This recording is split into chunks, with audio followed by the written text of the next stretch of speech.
As you wake up in the morning, you want to find the latest, greatest information about criminal cases and have an intuitive conversation about the suspects associated with these cases.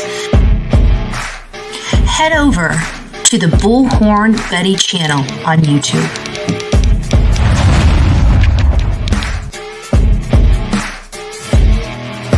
Get breaking news right here on the Bullhorn Betty channel. Welcome to the Bullhorn Betty Coffee Club. Enjoy your stay and enjoy your day.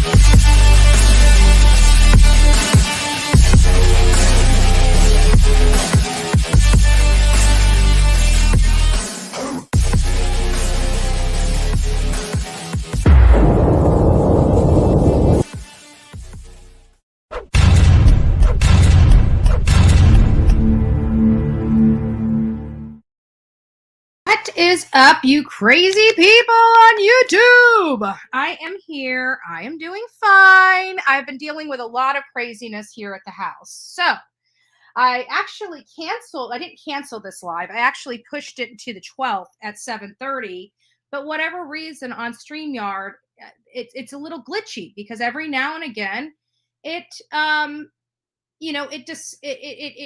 changes the stuff, but then boom, it doesn't. So this was one I changed to tomorrow at 7:30, but everybody started reaching out to me wanting to know why I hadn't gone live yet. And I'm like, I changed it. I'm like, no, you got it going live right now. And I'm like, okay, well, I'm not really doing anything right now, so might as well go live. What the hell?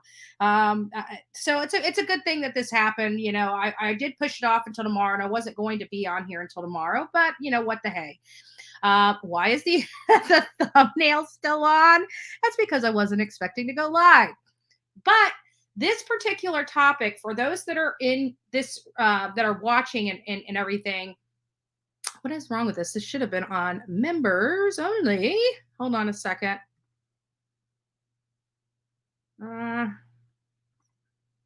Should have been like members only. It should have just been on.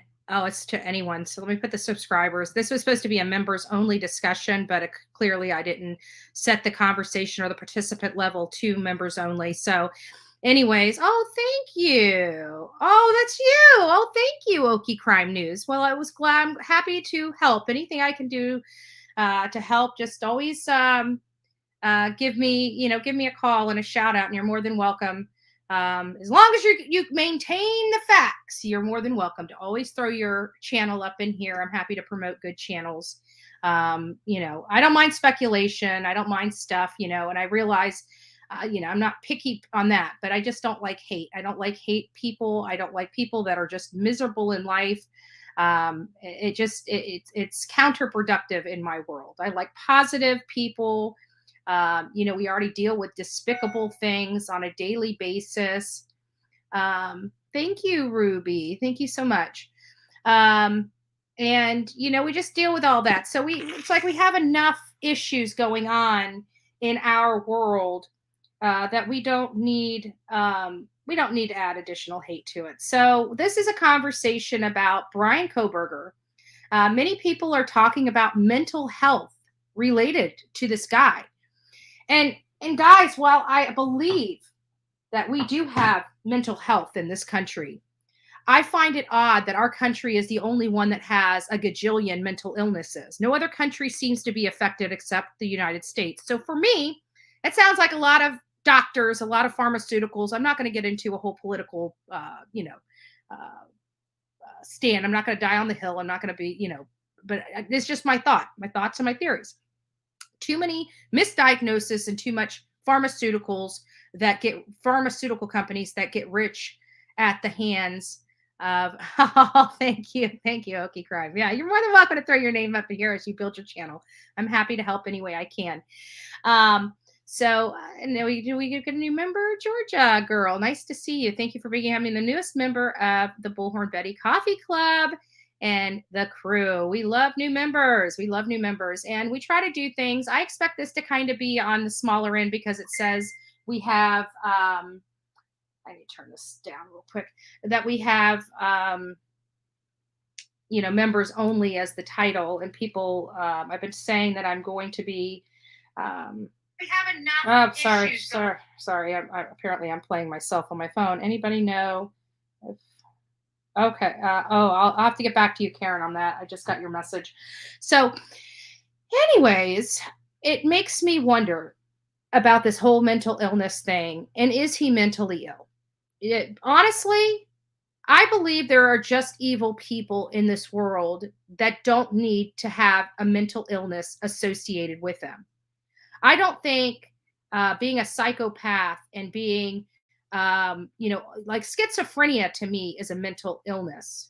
Being delusional, being in your fantasy world, some of that is of his own doing. He used to be normal.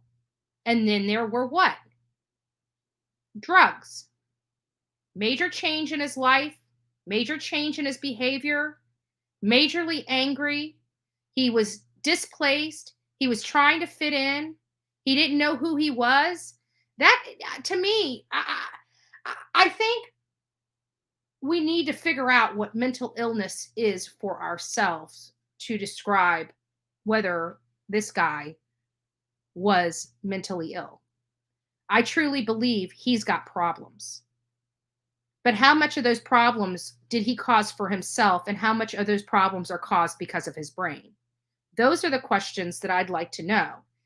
A person that sits and plots, if we were to apply the same standard, because he's a mass murderer, if we were to apply the same standard to everyone else, no one would be in jail for murder because they would all be mentally ill. And I don't believe everybody is mentally ill that kills people.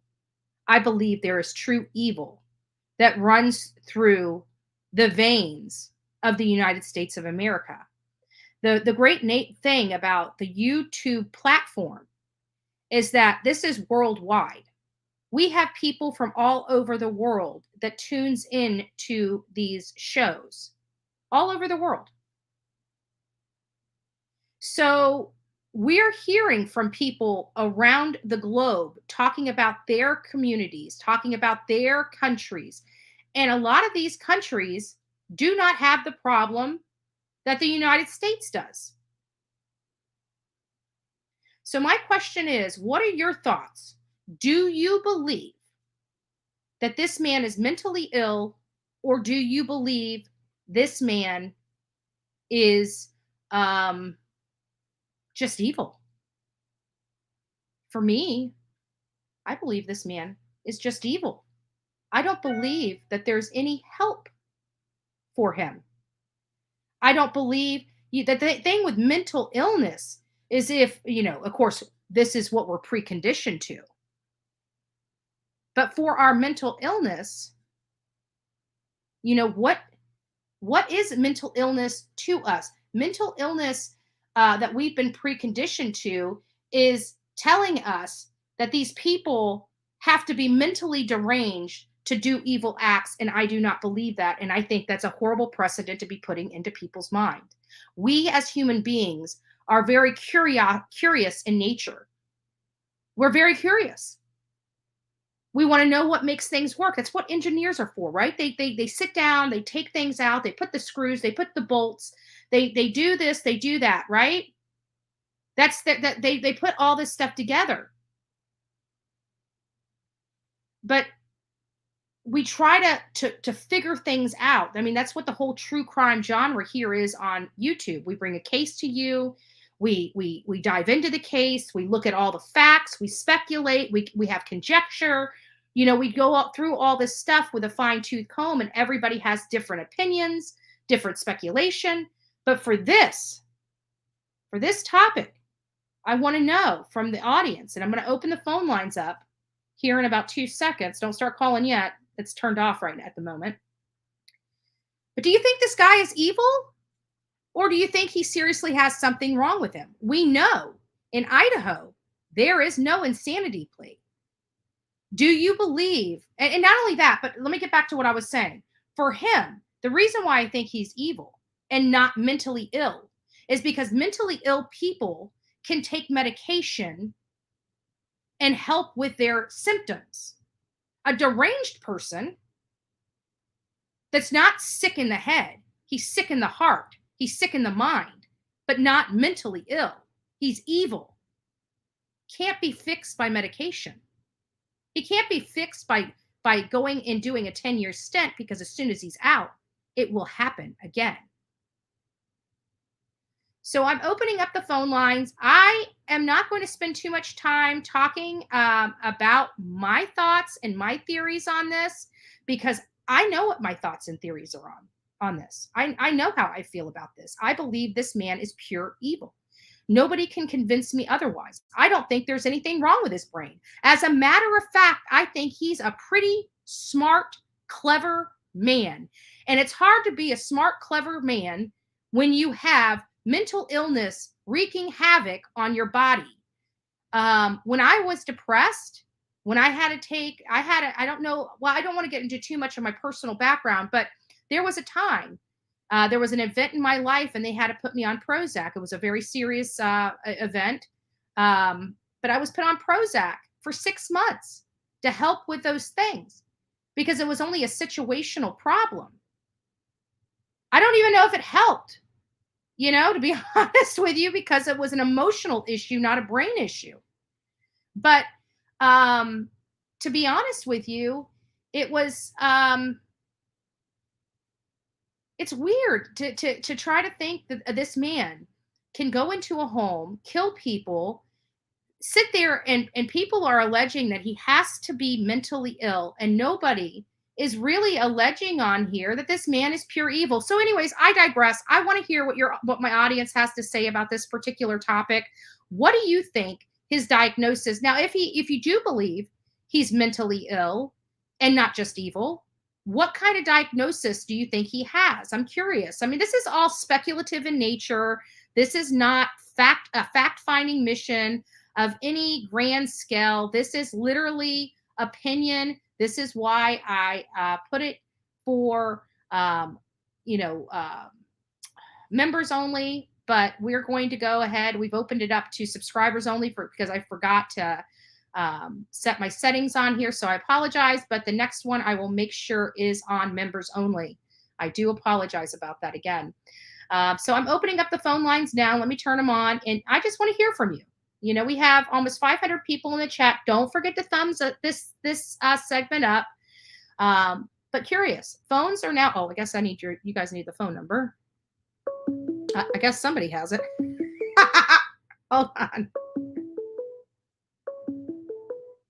This is Betty. One, it's about time I got to talk to you. Well, hello, Ruby. How are you?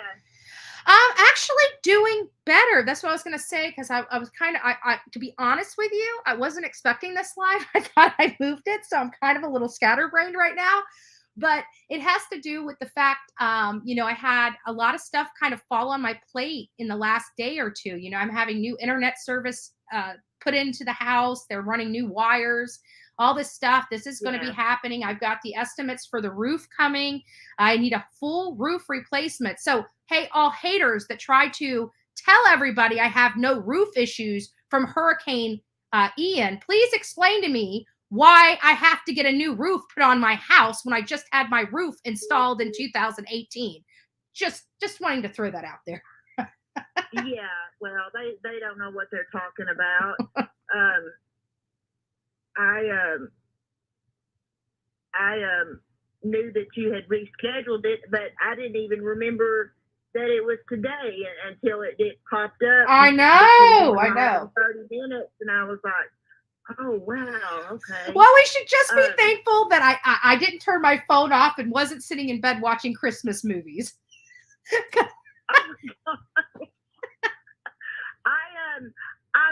I've commented to you and Molly both to get y'all some emergency powder.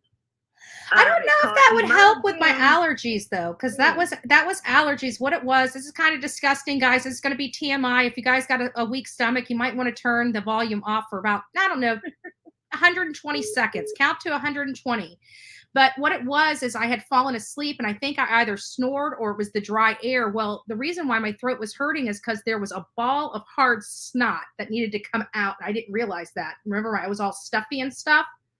Oh yeah. Well, once that disgusting thing kind of passed, everything, my throat pain went away, my sinuses cleared up. I mean, it was literally clogged. I had some sinus issues, but it wasn't an illness at all. I didn't even blow out snot. Like, it was all clear. I mean, like, there was nothing, but I felt bad because I was lack of sleep. I wasn't sleeping well. My body was aching for some reason, and it was just for that day. And I even had cramps while I was on my live, like going up my back. So I think it was a combination of the cold weather and my back problems causing me pain. So it was making me toss and turn, in addition with the drier air. That big change in weather, going from Florida to Idaho, and it got real cold in Florida, colder than you're used to. Then you went to Idaho, and then you came back to warmer weather in Florida, and no wonder you didn't get sicker than what you have. Yeah, and actually, my allergies, in all fairness, could have. Yeah, but my allergies, in all fairness, they could have started in Idaho because they have different weather, different things like pollens and stuff, and it could have started there. I just didn't notice it because I was so busy, but it sure caught up with me when I got home. Yeah. Well, I wanted to talk about the whole, Bryan having mental illness, because this is a topic that I can speak a lot on, that Right. I'm very educated in. I have suffered from mental illness for most of my life, clinical depression and anxiety, and gone through some other different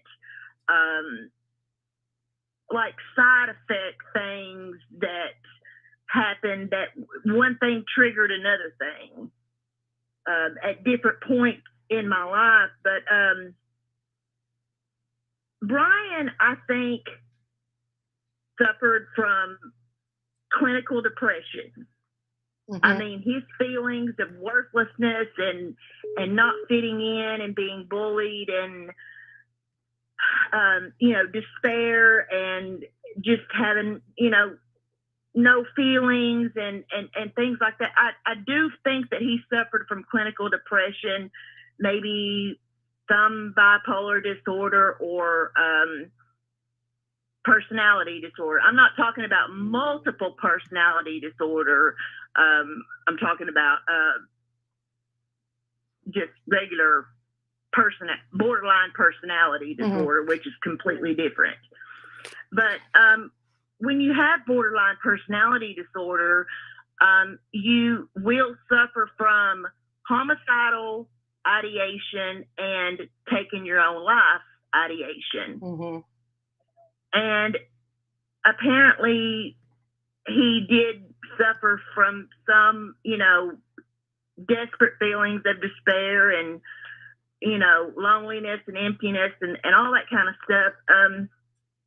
And that he did suffer, some from taking his own life ideation, but then something triggered in him. And I think from what I've looked into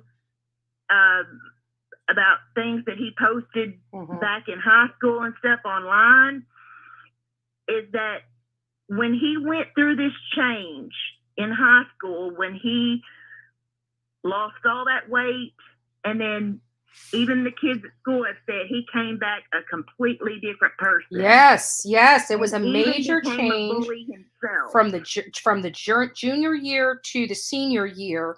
Apparently, he had this major change, and he came back a completely different person.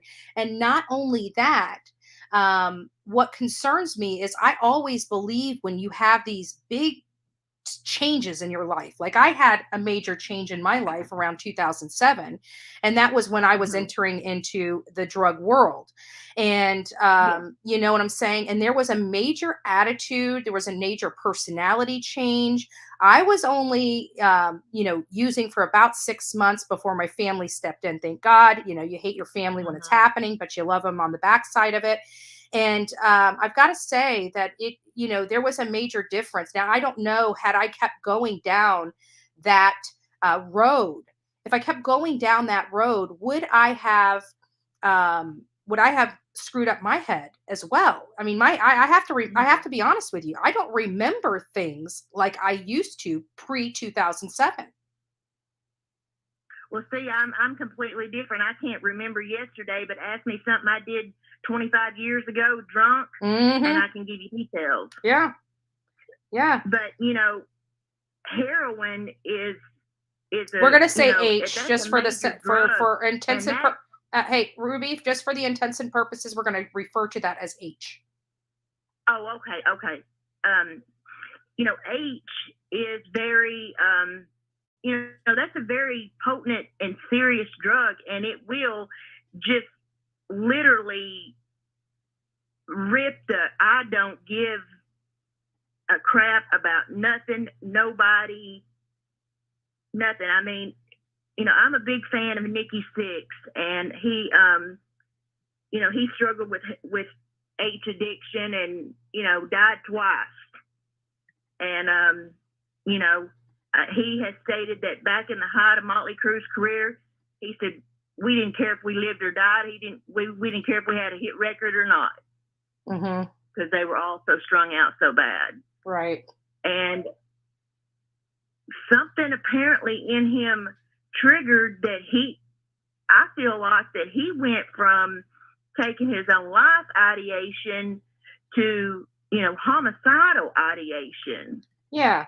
It was, and this is a weird case. I mean, it's just odd to me. I've never seen anybody go that drastic before. Now there's people that, had suffered from both of those things, at different points in their life, but to go from that one extreme to the other, and then he gets interested in criminal justice and criminology and all that. I don't know, we don't know where that came from, why he got into that, what, turned him on to that. I think he said he wanted to be an Army Ranger or something like that. Yeah, but you know what? I keep thinking about this. Now follow me here. Follow me through this, Ruby. Okay, so we have him doing all this work. Let's talk about his past. So he went to school. We know he had friends, as a junior in high school. We know he had at least a few friends, because even Olivia and I at least found one that he had known 9 years back. Okay, now let's think about that. 9 years back. 9 years back is when he started making the changes in his life. 9 years back, I believe, is when he if he was bullied or SA'd or something major happened in his world that spun him this way. I do believe whatever had happened triggered between that junior and sophomore or senior year.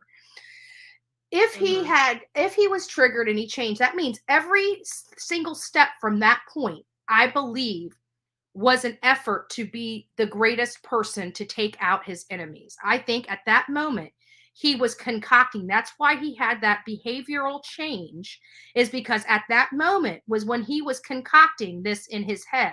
I think that's when he wanted to get into criminology. It was around his senior year or just a little after his senior year. He had the whole major, drug problem his senior year. He's been in and out of rehabs. You would think that, he would have, reestablished his life, got back on good footing, but he didn't.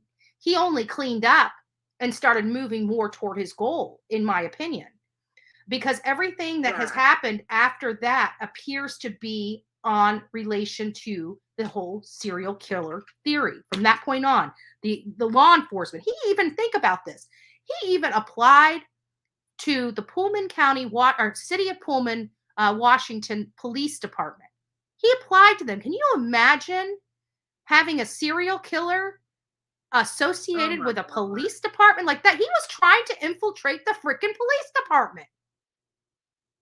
Yeah, man, he had some kind of determination is the only word I know to say is a determination, like he wanted to try to get involved in law enforcement that would just make things even easier for him to cover up. Mm-hmm.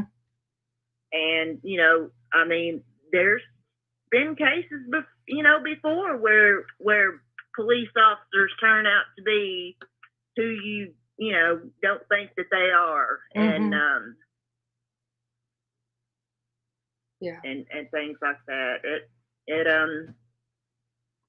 But I just don't, and this new, what they're talking about, this visional snow syndrome that he which is really weird from. Because I don't think it's necessarily just the snow. When I looked into visual migraines, it had a lot of different things, because that's what he calls it, visual migraines. There's bursts of lights that flash in your eyes. There's snow. There's stuff on the peripheral.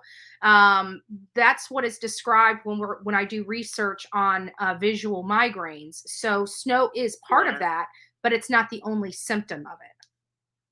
Right.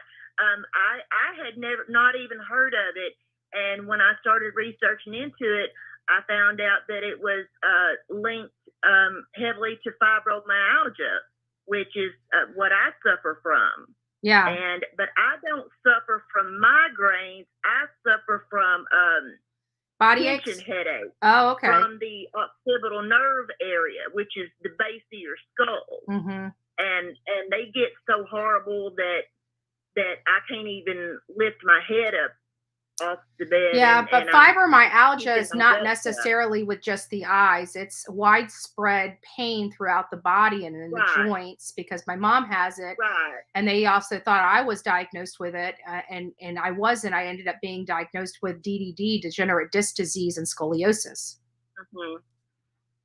Well, I saw that today, and I mean, I do have tendonitis. You know, I do get the pain in the front part of my head. Mm-hmm. I do have bad vision problems. My vision is very blurry. Mm-hmm.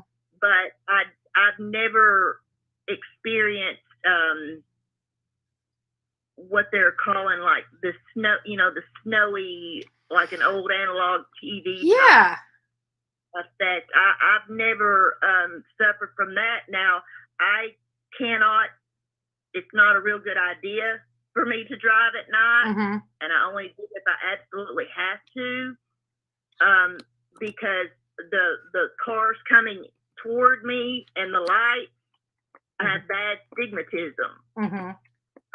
But they say that you're extremely sensitive to light, and I am very sensitive to light. People have always talked about how I keep my place a dungeon, mm-hmm. And all I've got on is, just little twinkly lights or whatever, and it's because I am sensitive to light. But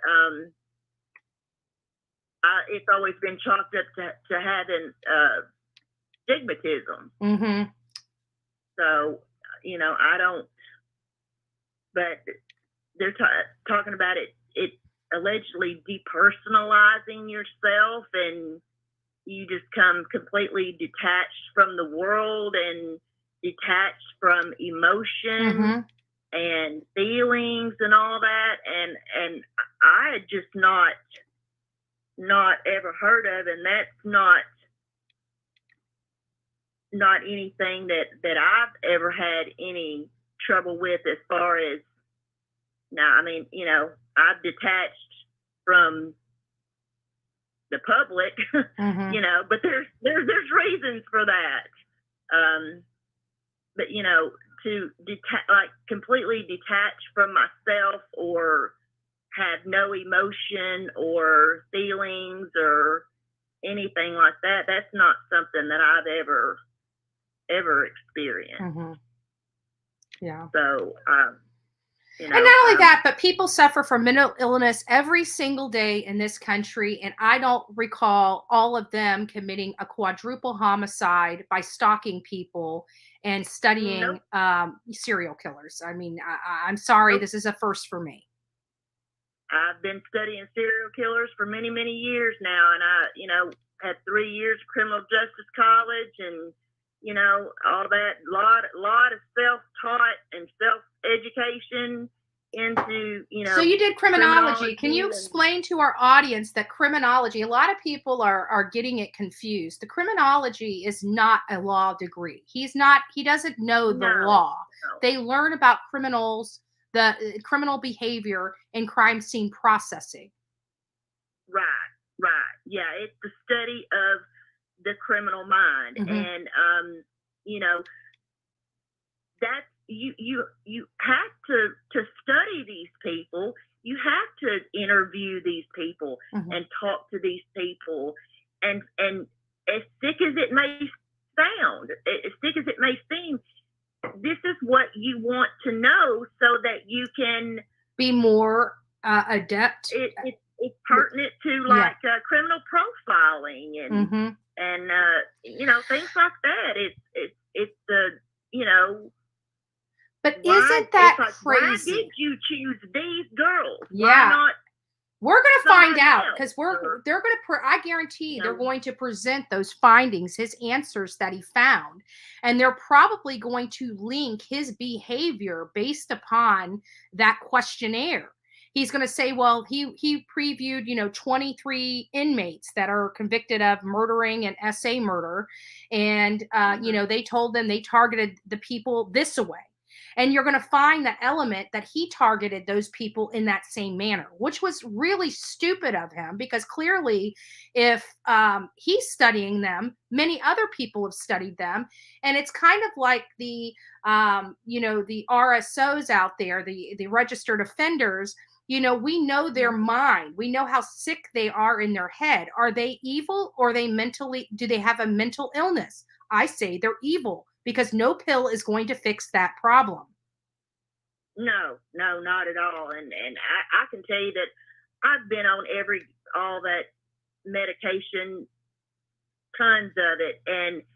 But it doesn't, it may help with some of the symptoms, but it doesn't fix the root cause of it. Right. And mine has been linked to genetics. Mm-hmm. Autoimmune disease runs in my family. Mm-hmm. And then you have the part that what I've gone through and lived through and all that in my life adds to and develops the mind. When you suffer from trauma as a child, when your first formed memories are of abuse and neglect, mm-hmm. that does something to you. Right. And it alters your mind. And then when you live through a continuous cycle of being abused, in whether it be mental abuse, physical abuse, whether it be bullying from kids at school, or abuse from, a boyfriend, girlfriend, spouse, whatever, and things like that, it just further alters, your mind and your way of thinking. Yeah, I have to agree. It's a struggle. I've struggled with it since I was a child. Yeah. Yeah, I have seasonal depression, so I start getting depressed from my birthday to the end of the year. And then, right around the first of the year, the first or second week of the year, the fog starts lifting and I'm back at it and re-energized for whatever reason. But this has happened. This has plagued me for literally years and years. And some people are like, oh, you should not be sharing your personal information online. And you know what? It is kind of personal, but at the end of the day, this channel was built not just for victims, but for supporting the survivors as well. Like, we have a lot of people that are in this chat on the Bullhorn Betty channel that come from all walks of life, all different experiences, all different backgrounds. A lot of them have lived through pure hell. A lot of them lived through some hell, and a lot of them have lived through no hell. And we all come together and we give our perspective. So this chat is just as important for each and every one of us as it is for these cases that we covered. Right. And it's important. We need to talk about mental health. We need to talk about mental illness. We need to let people know that they're not alone. And that's why, whether it's no matter what I've been through in my life, I want to share that with other people in an effort to help other people. I've used it to help my own kids, and I want to use it to help other people as well. And if not, to just let them know that they're not alone, because even though you know that there's other people out there that have come from a broken home, or, you know, they've been SA'd or you know, suffered some kind of traumatic situation in their life, you still feel like you are the only person in the world that feels that way. Yeah, and that's what I used to feel that way, not to cut you off, but I used to feel that way too until I came here and I started opening up. People started opening up to me. It was very uncomfortable at first. You know, I have talked and have helped a lot of people in my own community with my story, but never really on a public platform. And so it was a little intimidating and a little scary for me. But you know what? At the end of the day, when we were talking about a lot of the stuff I've been through as a child, you know, that my mom is in the chat. You guys have seen her here. It's got to be hard for her to hear me talk about our life, because part of me letting and purging a lot of the stuff that's been in me, you know, in all fairness, I'm kind of telling my mom's private story as well. And so, but I do feel that it's not just helpful for me. I do believe that the stuff that I do here also helps my mother. And I do believe that. And I always believe that, you know, things happen for a reason. We're all put here for a reason. We all have our own background. God doesn't make mistakes. You know, as many times if things going wrong here, like I had no roof on my house. I had freaking plumbing issues on Thanksgiving, you know, like I'm ready to pull my freaking hair out over here. And trust me, I know when I sat down, I started laughing because I know there are more people dealing with worse crap on Thanksgiving than backed up showers and toilets. So, yeah, I believe me, I know what was I think Christmas Day or the day after, or we lost power Christmas Eve. I had to sit here in the dark for Christmas Eve because we had a storm. Yeah.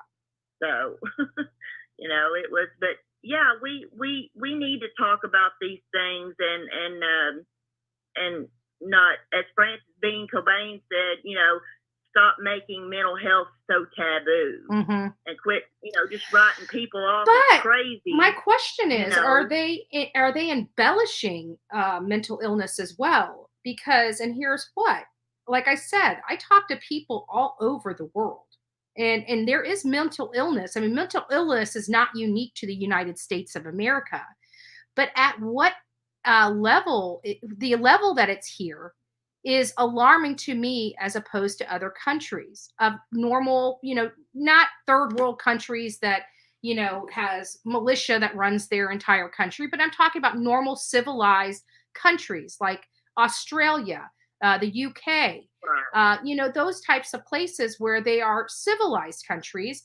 They have normal people. You know, I wouldn't necessarily agree with all the structure of them. You know, I do like the American structure, but they're not experiencing. Why is the United States experiencing these problems? Why is the United States experiencing problems with human beings here that other parts of the world are not experiencing? I don't know. It's I think it's because maybe it's just that we cater to every little thing. Like, there is literally a pill for everything. And if any of y'all are familiar with Jeff Foxworthy, when he does the itchy watery eyes joke, and he reels off all the just like 50 different side effects, and it's hilarious. My daughter had the chance to meet him and got to ask him, you know, how in the world did you come up with all that? And how in the world did you reel all that off as you were telling that story? But the fact of the matter is, after you read all the side effects, hell, I think I'd just rather have itchy, watery eyes. I know. You know? I know. But Ruby, yeah, there's literally a pill for everything. Everything, because, and that's my problem. That's my problem. When you have surgery, and now mind you, surgery heals. Like, you can cut yourself deeply. Like I had when I got a brown recluse spider bite, they had to take a necrotic piece of my arm out. It was all the way down to my bone, and they had to pack it with tissue every day and get it to bleed so it'd build that tissue up. That tissue was built up in 10 days. At what point do you still need narcotics after a surgery? I did not, I didn't take narcotics the entire time I had this surgery. As a matter of fact, you know what worked the best for me? Aleve. What's that? Aleve worked the best for me. I have this huge gaping wound in my arm that has to be packed and pulled out. They only give you anesthesia when they take it out. They don't, that stuff was painful. The thing that worked the best wasn't the pharmaceuticals, the strong narcotic pharmaceuticals. It was over-the-counter Aleve. That is what helped me with my pain. And I still use that to this day. When I had my neck surgery, I was on, I think they gave me like a Percocet or something like that. And it just did something to my mood. I could only be on them for, I think, maybe a few days. And at that point, I couldn't take them anymore. I had to start taking something else, and it was over the counter.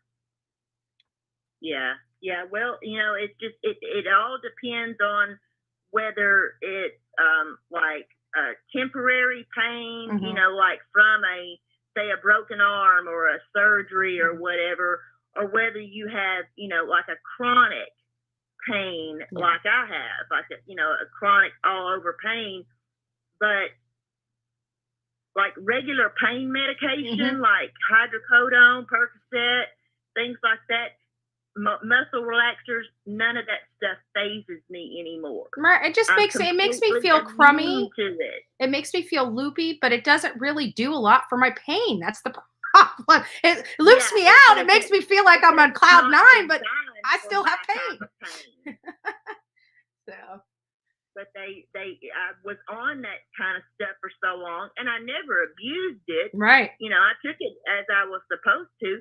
But when you're on that stuff for so long, you build up an immunity to it. Yeah. Well, Ruby, I got to cut you short. We've been on the phone for about 30 minutes. So why don't you shout out your the name of your channel for the audience, and I'm going to turn the ringers back on so people can call in. Okay.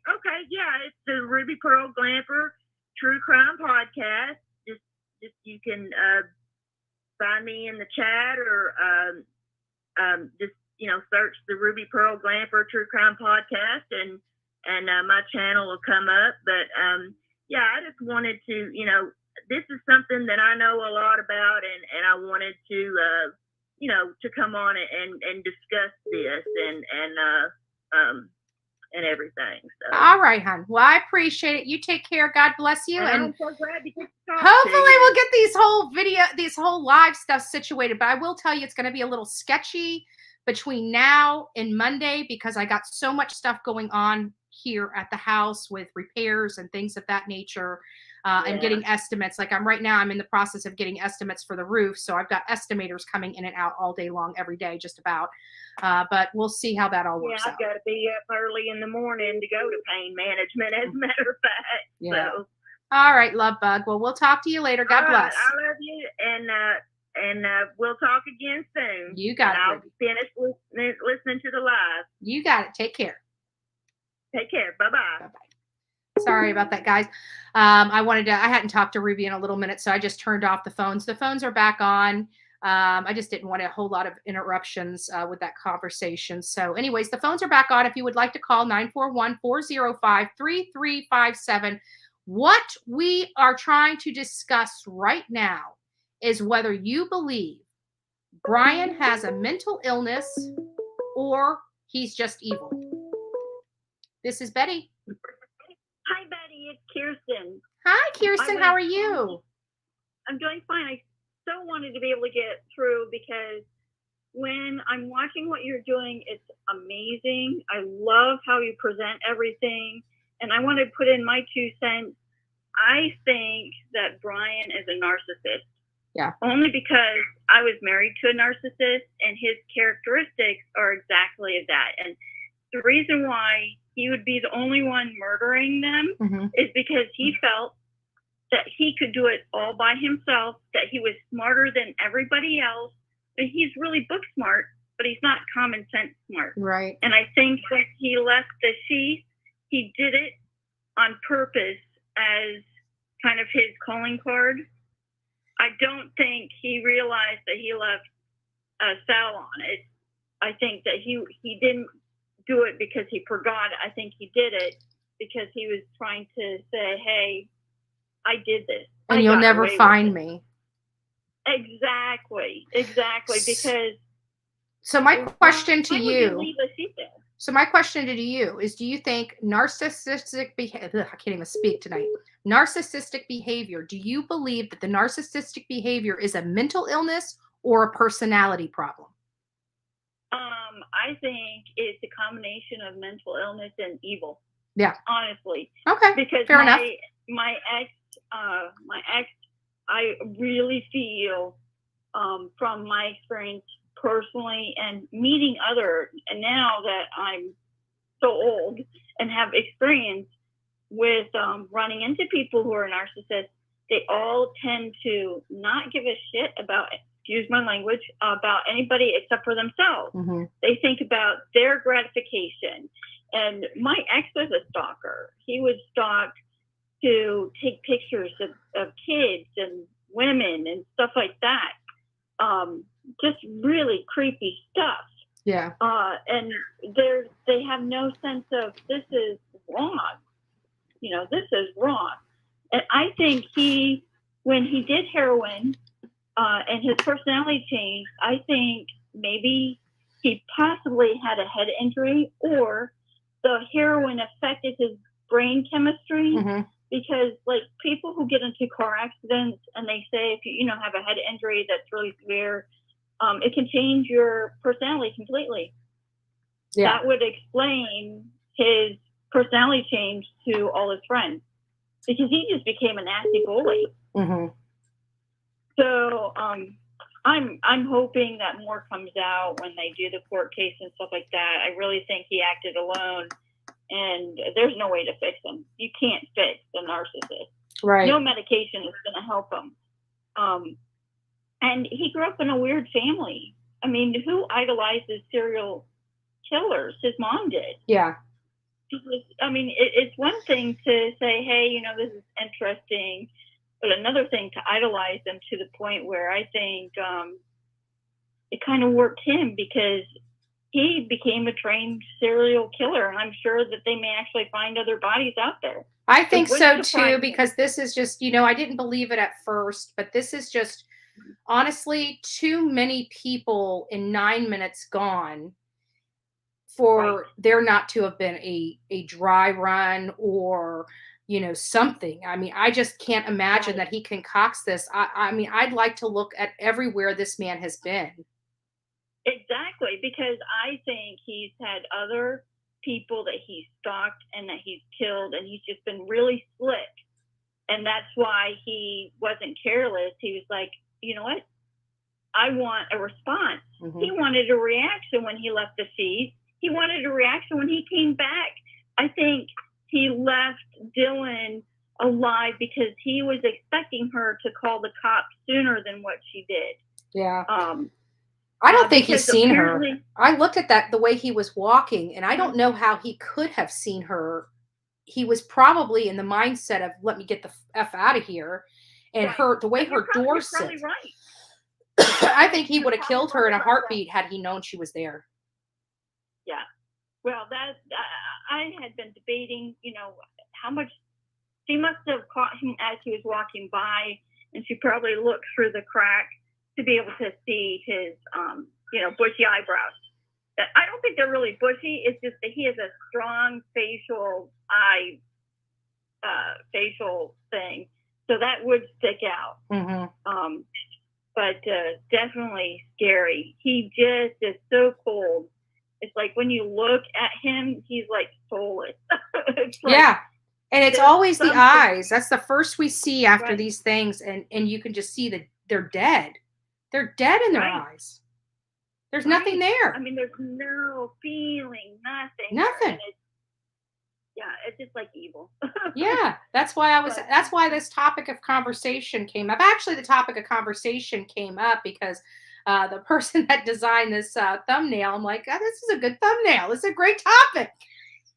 Right. It is. It's a very interesting topic, and I'm so glad that you're covering it.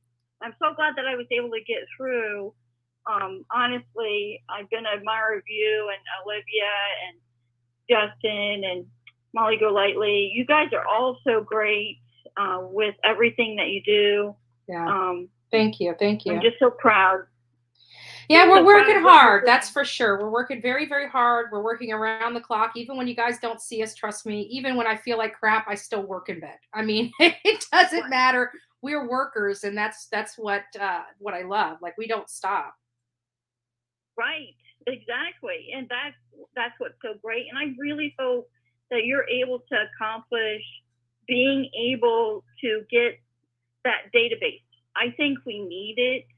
That would be amazing to be able to have a national database for kids. I think even for adults that are disabled and stuff like that. Because my middle son, he's nonverbal autistic, and he is 28. And the thing is, he can't talk. And it'd be nice to be able to have a system that protects them a lot better than what's going on. So I'm all there. If you come up to DC, I'm in West Virginia, and I'm not that far away. I'd be more than happy to help you get around. You'd have a place to stay, and I definitely want to collab with you sometime. Awesome. So, I can't wait. You take care. you too. God bless. Bye-bye. Yeah, so it's like, this is, here we go. Oh, okay. This is Betty. Hello? This is Betty. Oh, I made it. Hi, it's Amy. Hey, Amy, you were lucky. The other person that called in didn't know, speak. I'm going to speak as a nursing perspective because I'm, with this whole thing. I always look at what happens when people take drugs when they're pregnant with these babies. So I'm, look at Jeffrey Dahmer now. His supposedly when I watched the show, the movie or whatever the series on Netflix that the mother was taking medications that were not good for a developing fetus. So I think that we need to look at those things and how that develops in the womb and how that does something to the brain development, especially in the first trimester rather. I'm curious just to see what this mother might have done.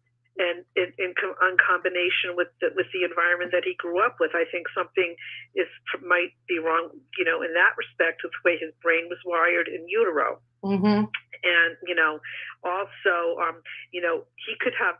I've heard of some. It's like they call it multiple personality, but like a dissociative disorder, where someone's able to just split off and they have another mindset that takes over. And that maybe some other, he's compartmentalizing his life in little boxes, And I think, not to say that you give him excuses, but if you look at the DSM, the diagnostic and I can't even speak tonight, statistical manual, you may find some of the his features in there. But I don't think we should be giving excuses. I'm just very curious as to what he has experienced, like as a baby in utero, if he didn't get any holding or bonding with the mother, though she does have 2 other kids, but I just would be curious as to there be studies being done on his brain, and it's a shame that we didn't know what happened with Dahmer's brain and what happened, as far as the studies, because that was blocked. I think there was a big case that they blocked them from looking at that. But I don't know what to think about, you know, the whole. You're better at deciphering what happened with the I can't even talk tonight. But I'm having like. Oh, don't worry, me and you both. I don't even feel good either because my nose has been stuffy. But I just was really curious about what the mother might have taken when she was pregnant with him. Yeah, because you know you're talking about. Well, I guess that was a little later. Like she didn't have him until 1994, so it was technically a lot later. In you know, as far as you know, me, I was born in 1979. So, but in 1979, you know, they would give people things like medication for liver spots, and it had adverse reactions. They said it wouldn't hurt your baby, and you're taking a pill because we were ignorant back then, and you're taking a pill a doctor prescribed, and it has caused problems. The problem is you don't see those problems in a baby. It's not until they start walking, talking, and functioning that you start noticing those things in your child, because every baby does the same thing. But you know what? I'm going to also state about where we're looking at differences in the countries. But look at what they do to our food supply. Look at, you know, if you took a same product that is made in America and they make it in like England or another country in Europe, and you look at those ingredients, you know who has the most ingredients in their products? We do. All of the crap. Because it's all chemicals, preservatives. They would never put that crap in their food. And I think there's something to that, to be quite honest with you. I really do. And it's possible. It's possible. Here's the thing. And my mom will tell you, I used to drink milk when I was younger. My father and I, we would go through gallons of vitamin D milk, gallons of it a week, gallons. Like everything we ate had milk. Milk for dinner, milk for breakfast, milk.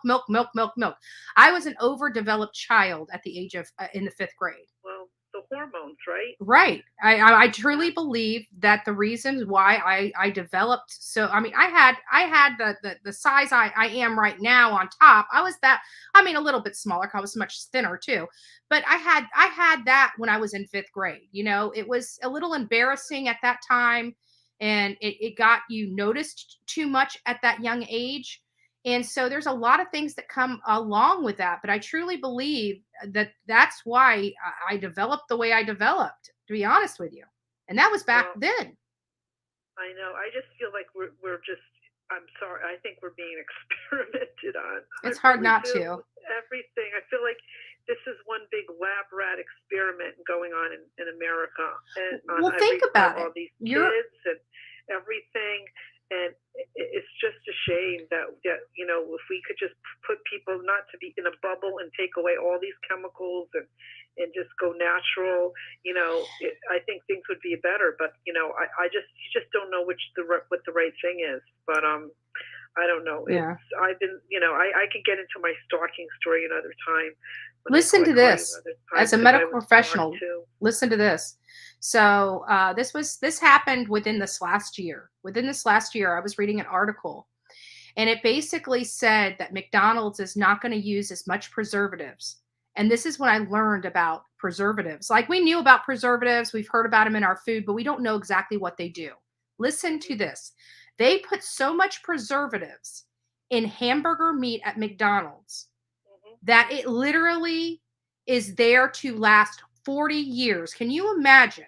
That's disgusting. Having a piece of meat 40 years old that is now being able to be served because according to our government, it's good meat. Well, they don't care. I don't think they care about us. It's not, they just want to, this is just one big experiment. I'm sorry. I think it's really disgusting. Yeah, and you want to know why they removed all those preservatives to keep it for 40? Because they say they're going through hamburger meat so quickly they don't need the preservative in there. So I keep looking back and wondering, what burger did I eat that was 40 years old? That's the first thing that pops in my mind. I don't remember. Well, I'll tell you, I don't remember the last time I've eaten at McDonald's. I don't remember the last time I bought my daughter McDonald's anything. So maybe she's gotten a sundae, but that's about it. But like, I just avoid that like the plague. I'd rather eat my own burger. I like my own burgers at home better. So, sorry. All right, I'll let you go. I'm not going to take so much time. I'll let someone else go. All right, hon. Okay? Have a good night. Feel Bye-bye. better. Bye. Will do. Bye-bye. Hold on. So, guys, I turned the thing off. I just hung up on Olivia. I'm going to have to mute you guys just for a second while I give her a call back. I'll wait until she gets on the phone. At least she can see my bed head. I don't mind her seeing my... All right. Hold on, guys. I'm going to put you on mute.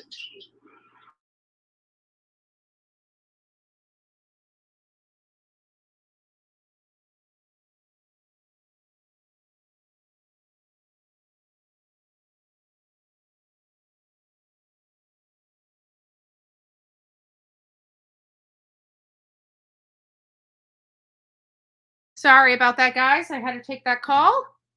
So we're going to go over comments just real quick because I've already got 26 comments starred, and I want to just take a break from the calls to address the comments.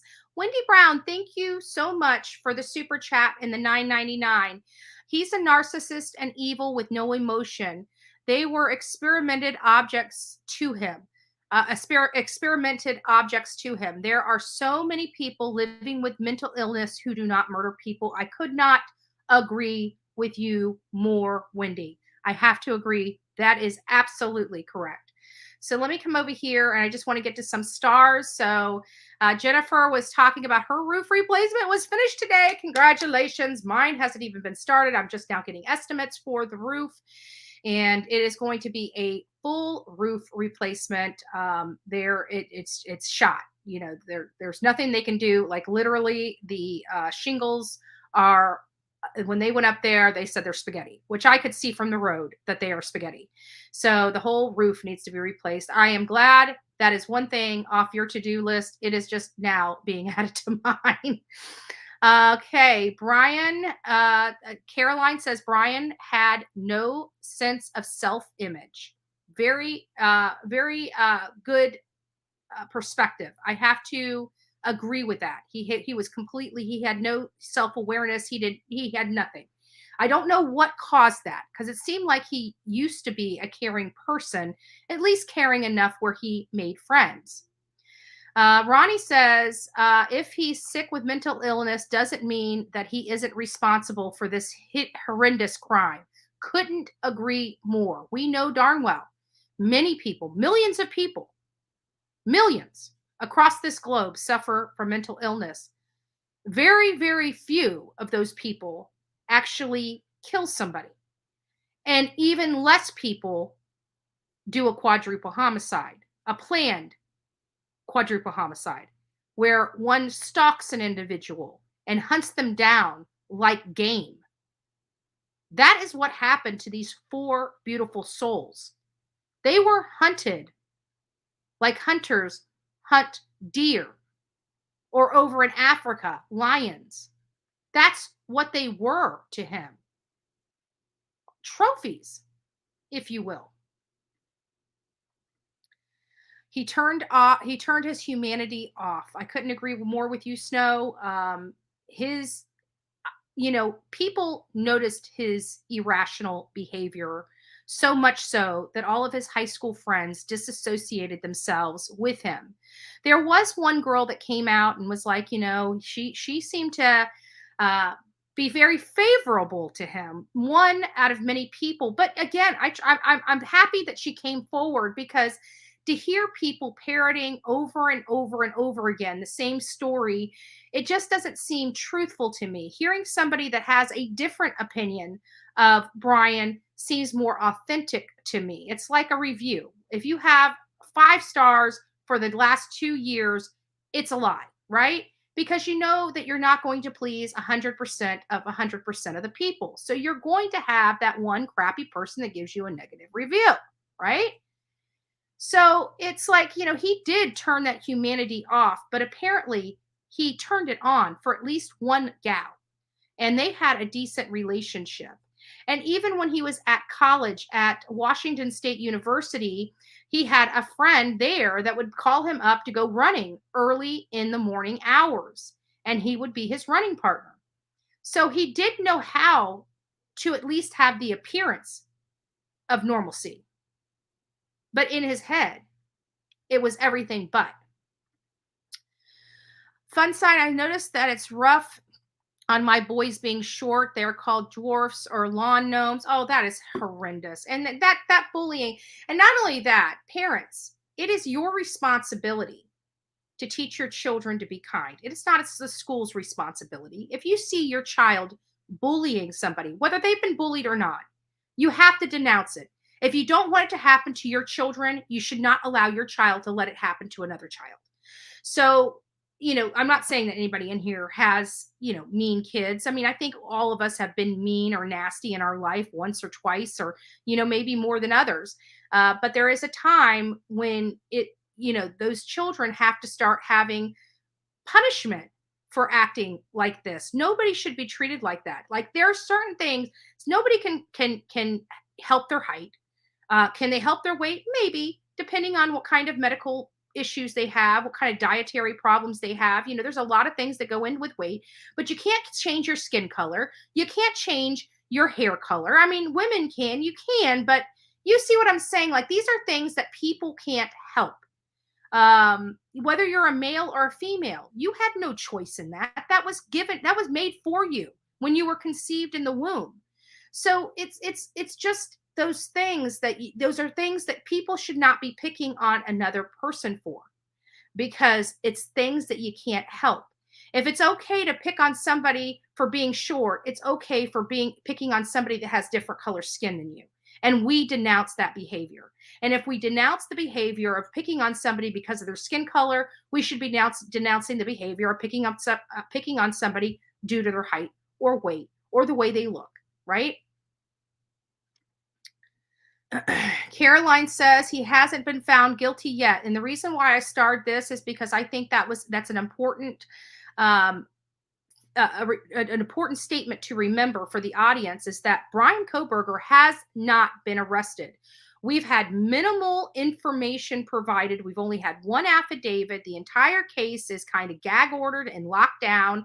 They can only do this temporarily, but they're still doing it. For whatever reason, they're choosing to this action. As you watched one of my earlier videos that I did, what was said in that video? I said it's very concerning that they're putting in here the reason why they are locking this down is for public safety. They didn't say for victim safety. They didn't say that. They didn't allege the victims' lives were in danger by releasing it. They said the public's life or the public's safety is in question if it's released. And I'd like clarification on the public safety aspect of it. If it concerns public safety, the people of the public have a right to know what safety of theirs is being hindered or not protected by the release of this. So I'm curious about that. Mary says he has no feeling or no conscience. I agree with that statement. Fun Size says, I think he's certainly disturbed, but it's from his own life choices, like using drugs, or it's actually mental illness. Example, schizophrenia, bipolar disorder, BPD, OCD, etc. I agree. And I just wanted to congratulate, because she joined up with the coffee crew while I was talking to somebody online. So I wanted to give a big shout out to Just a Country Girl for being the newest member of our coffee club. Congratulations and welcome aboard. I hope you like this crazy new family. Mindy, keep going back and forth about it. So she's kind of, on the same. It's hard to decide. I keep wanting to lean that he has to have mental illness, because who in their right mind would do something so cruel to another human being? And do it. No, like I don't think I'll ever get into the mindset of a serial killer, but I just believe that there are truly evil people in this world that have no excuse for being evil except because they want to be evil. I don't think it's a brain issue. I think it's a heart issue. Florida Girl 813 in my backyard. He reminds me of my father, the father of my grandbaby's dad. He's antisocial personality disorder and schizophrenic. We have a lifetime protection order. He gets out of prison in 2026. That's scary. Well, make sure you stay on this channel. We're going to be worried about you for a little minute. Miss Ann Horn says, what's the call-in number again? And I put that up there. I will turn the phones back on here shortly. We still have about 14 more messages to go through. And I'm looking at my live side, and we're up to 103 messages that I haven't even seen yet. So just bear with me while we get through all this. I know this is a hot topic, and that is why I wanted to talk to you. Again, this was supposed to be members only chat and members only programming, but I forgot to set the members only. So we will make sure when we talk about the family makeup and further discussions about the Kohberger family, that will truly be a members only live. And I apologize again. I rescheduled this, and I thought it was rescheduled until I started getting my phone calls, and we decided just to go ahead and go live. So Miss Ann, you'll be able to call in just shortly. Miss Lee, mom of 3. Betty, I'm not sure where I heard this, but it is true that he asked, I think he meant to say, but if it's true, is it true that he asked if they had arrested anyone else when he was arrested? Like he was insinuating somebody else was involved. It could insinuate that. First of all, I do want to let you know that from my understanding, that statement is 100% factual. That when he was arrested, the first question he asked was anybody else involved, or was anybody else arrested? Many people would insinuate that means somebody else was involved that helped him. I interpreted that statement much differently.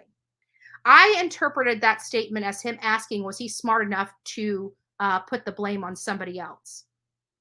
Did he do enough to get somebody else in trouble? A person that he could blame this on other than himself? The scapegoat. That's what I heard when he answered that question. That was the first thing that came to my mind when he asked that question. It was never whether somebody else was involved with him. When the car came out, we did speculate that there was the possibility of the second person there.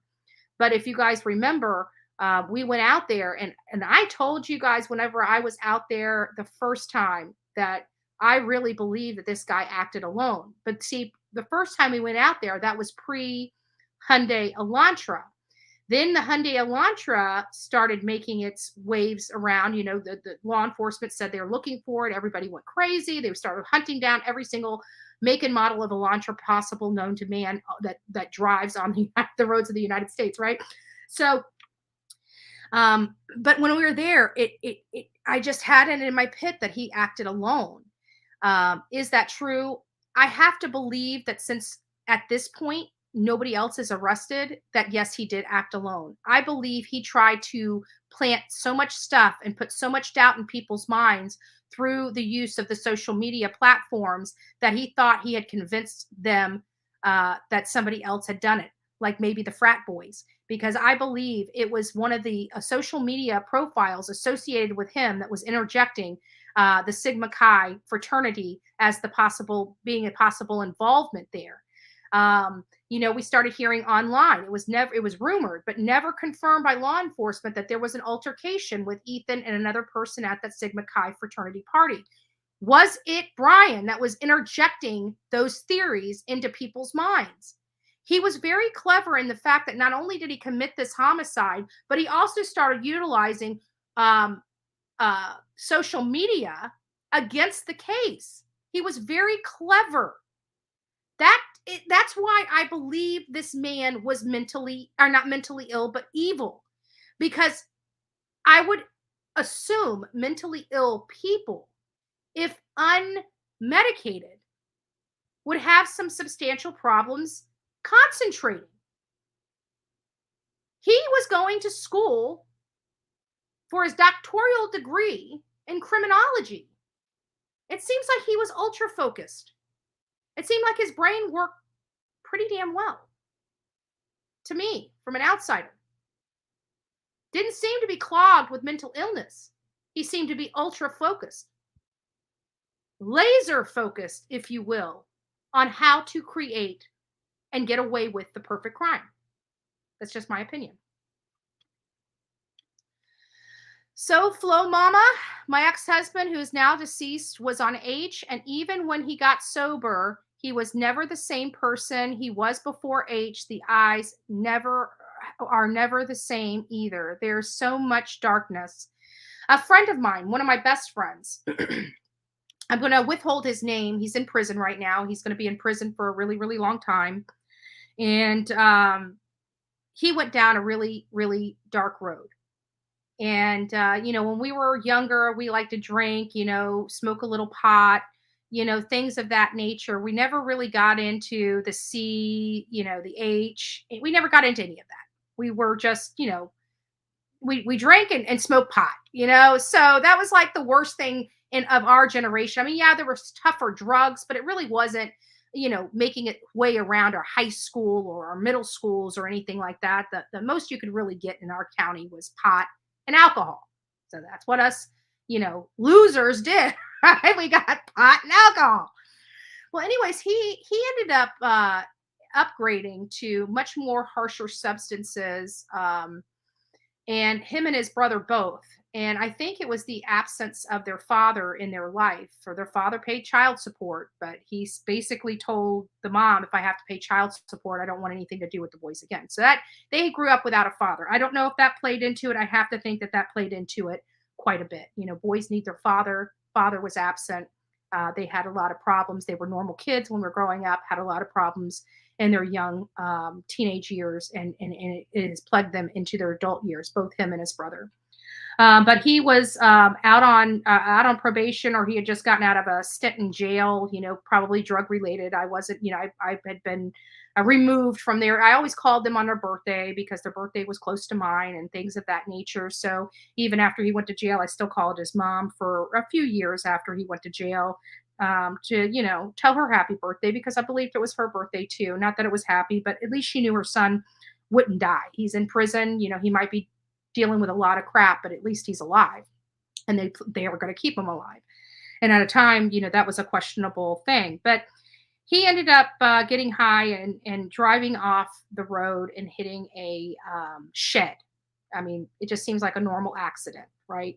And at the end of the day, he was found intoxicated. But unfortunately, this shed was the makeshift house of a man and a woman that were about to get married. The girl was pregnant, and nobody could have ever imagined that a family is living in a shed, but that was the gravity of this. There was a family in that shed he hit, and he killed all of them. And so he is going to be in jail the rest of his life. But I can tell you, whenever he started going to H and things like that, you could tell. That's why when I told you about that thin photo of him with his teeth, those teeth. And everybody's like, oh, well, usually no, it's something about the teeth, about their movement, because you clench a lot when you're on drugs. You do a lot of stuff, and it does stuff to your teeth, not even just the rotting aspect of it, because that kind of stuff doesn't really rot your teeth if you keep them, but it's just the yellowing and the aging of the teeth. And that's what I noticed in that very, very thin photo of Bryan Kohberger, that I showed. And I said, this tells me that he's on drugs. And it's because of the way his teeth and his face was sunk in and is really thin in the face. That was the way my friend looked. I know that look. So, anyways, Angela P said he snapped. I think he snapped back in his junior year to his senior year. I think that's when things started unraveling. And I think he instead of like normal people where I would, pull myself up by my bootstraps, if I completely destroyed my life, which I've done a few times, right? It's not the first time. We know we have this history of drugs. We know we have, a wake of abusive boyfriends. We have an ex-husband. So I have had to reinvent myself. I've had to start my life over again multiple times. So it's like, normal people, if you totally throw your life in the garbage, and that means professionally, that doesn't just mean drugs or anything, but professionally in a relationship, and the drugs. If you throw normal people pick themselves up by their bootstraps, they dust themselves off, and they get back to working on what matters. It seems like he picked himself up, dusted himself off, and went to work on how to make innocent people pay for what he was feeling. Because at the end of the day, Ethan didn't do anything to him. Xana didn't do anything to him. Kaylee didn't do anything to him. And Maddie didn't do anything to him. Whatever is going on in his body, his mind, and in his heart happened long before those girls ever even went to college, before they were ever even in his scope, before they were ever even in his mind. He should have went after. I mean, I'm just saying, if you're gonna take your anger and frustration out, you should take it out. Not that I advocate for violence before the haters go crazy on here, but he should have taken it out on the people that caused it to him, not innocent people halfway across the freaking country that were just trying to live their life and do better for the world. That's just my opinion. I think he's very angry for whatever reason, full of pure evil. He planned that killing and he stalked them. It doesn't matter who or how many he planned on killing, he planned it. Yes. Thank you, SB. Exactly. ZZT says Pepsid is an antihistamine and also aids with digestion. Sorry, I picked the wrong one. I must have. How do we know he hasn't done a practice run? Good question, ZZT. Honestly, I believe he has. But we have to think about the mind of this individual. And we have to look at past people that have committed these types of crimes in the past. There is a progressive behavioral change even in the crime pattern, right? So, for example, what am I talking about? He didn't start out just killing people, right? We know that there has to be, even in the other states that I'm talking about, like I want to know where he's been because I believe there are other victims. I didn't necessarily say I believe there were other dead victims. I believe that too. But I believe there are other victims because we know that this type of criminal usually has, peeping Tom, it started out like peeping Tom, hurting animals. He's a vegan, so he may not have had the animal hurting aspect because they did say that the dog that was skinned was not linked to him. But now that we know who he is, it just gives me that eerie feeling like what other monster could do that? It just seems like there's only one monster in this area, and I hope there is because then we know the place is truly safe, right? But we have a skinned dog that we keep forgetting about because law enforcement says it had nothing to do with this case. Now it makes me re-question that because we know that they told us that the kids died between 3 and 4. They knew this entire time they died after 4. They specifically and intentionally misled the public. But there's nothing more frustrating and that angers me more with law enforcement. You want to protect the integrity of your case? I got no problem with that. You need to, this particular law enforcement knew how to handle media and alternative media on this case, and they did it stellarly. Now, with that being said, the one thing that has pissed me off about Mascow Police Department, Idaho State Police, and the FBI related to this case is you knew damn well he was not out of that area, and you lied to the public and tried to make them feel safe. When you knew this lunatic was still on the frickin' roads out there in Mascow where me and my friend were walking. I'm telling my audience, I feel safe out there because of the level of law enforcement, but it's because I trusted law enforcement to tell me the truth. They put additional lives at risk for the sake of this case, and that is not acceptable to me. That is not acceptable to me at all. You did not warn the people adequately enough for this dangerous criminal to still be on the streets of that town all the way up until December 15th or 14th when he decided to flee the area. That to me is scary and unnerving. And out of everything that law enforcement done, that is the one thing, that is the only thing that I absolutely cannot stand. All right. Thank you, ZZT. Snow says, mental illness does not make you murder 4 people unless he had a hardcore schizophrenic with voices, but he didn't because he was in school and people would have known. Yeah, when schizophrenics get like that, I know schizophrenics. I had to room with schizophrenics when I was getting clean. And I can tell you, when one of them goes off their meds, it is crazy. I will tell you that. What do I mean by that? They literally write on everything. They think they are freaking Da Vinci. They think there's a secret code out there and they're going to crack it. You have random words on random pages written on walls, written on glass. When they go like kind of lose it, now mind you, none of these people have ever been violent. They've just been weird as hell. Like one lady thought if she put on black glasses, nobody could see her. I am serious. She was 60-something years old, major schizophrenic. She'd put on her black glasses and she'd be in church dancing because she didn't think nobody could see her as long as she had her black glasses on. It was insane. That's mental illness. That's what I know is mental illness. Now, can schizophrenia manifest itself in different ways? Yes, I believe so. I do believe so. Drug-related schizophrenia is much different than regular schizophrenia. Yes, it is. A lot of the drug-related schizophrenia comes with sleep deprivation and whatever that drug psychosis. You'll hear that word psychosis. It's when you're using so much that you have a psychosis associated with it. Thank you.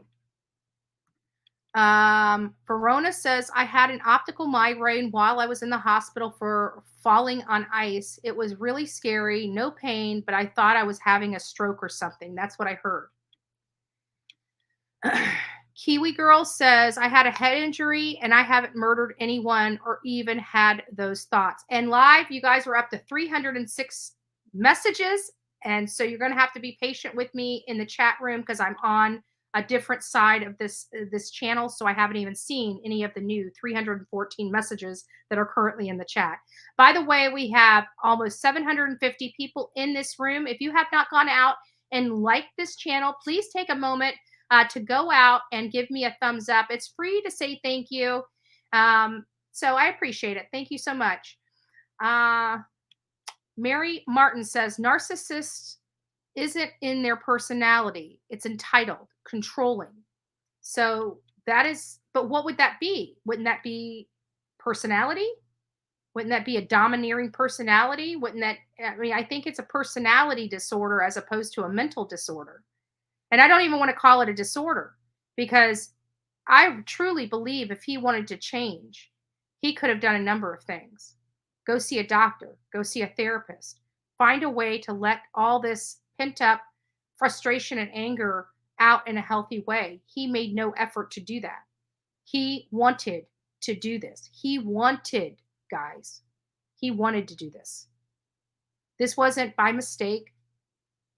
This wasn't because these people hurt him in some way or injured him in some way or were mean to him in some way. He did this because he wanted to do it.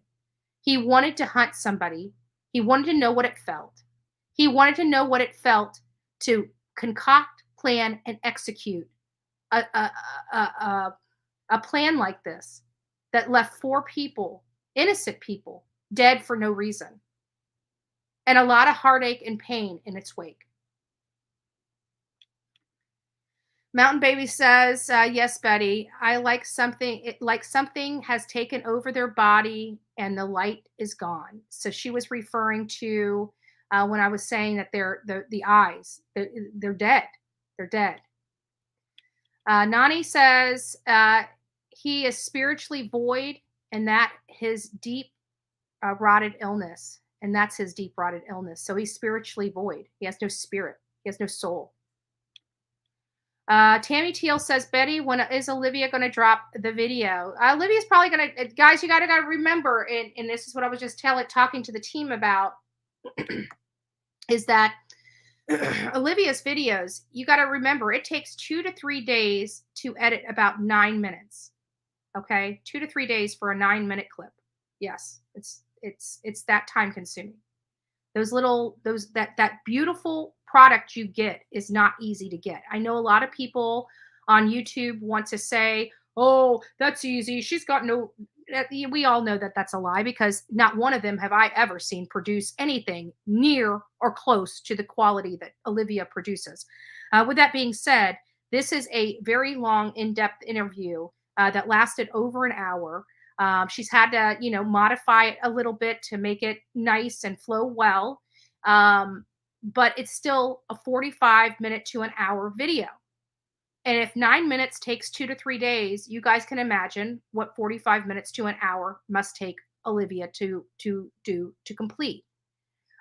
We know how anal she is. We know how perfect she likes the quality of her work. She is very hard on herself to get the quality right. So we will get that out as soon as possible. Hopefully it'll be done tomorrow. We were hoping it would be done today, but there's also another step. We also promised the Gonzalez family that we would send them the final product before playing it for you. So even once she gets it done, it still has to go to another hand to preview prior to it being released to you guys. So just bear with us. We've got it. We've had it for weeks. And she's just finishing the final touches on it, and it'll be out soon. And I can guarantee, I haven't even seen it yet. I haven't seen any of it yet. Not even a clip. Like, she's kept it close to the chest. So I haven't even seen it, but I can guarantee the quality of work will be beautiful. So it's going to be worth waiting for. As you guys got to remember, things that are easy aren't worth it. Things that are worth it aren't easy. Okay, let me get down to the 306 comments. Wendy, I would love to know his whereabouts for the entire day leading up to the murder. He had to have tabs on these kids every day. Yeah, I don't even want to know what went into it. Many of you guys know, maybe you don't know, I'm actually speaking before my Florida delegation tomorrow. And one of the cornerstones of the conversation, because I've got 3 agenda items for those that are just tuning in, the Bullhorn Betty channel has 3 major legislative priorities that we are going to try to start pushing. A couple of them are going to take several years to do. But some of those are the one that I'm going to be speaking on the most, because it's what the state of Florida can help me with the most, is cyber stalking, and increasing restrictions and laws for cyber stalking over the age of 18.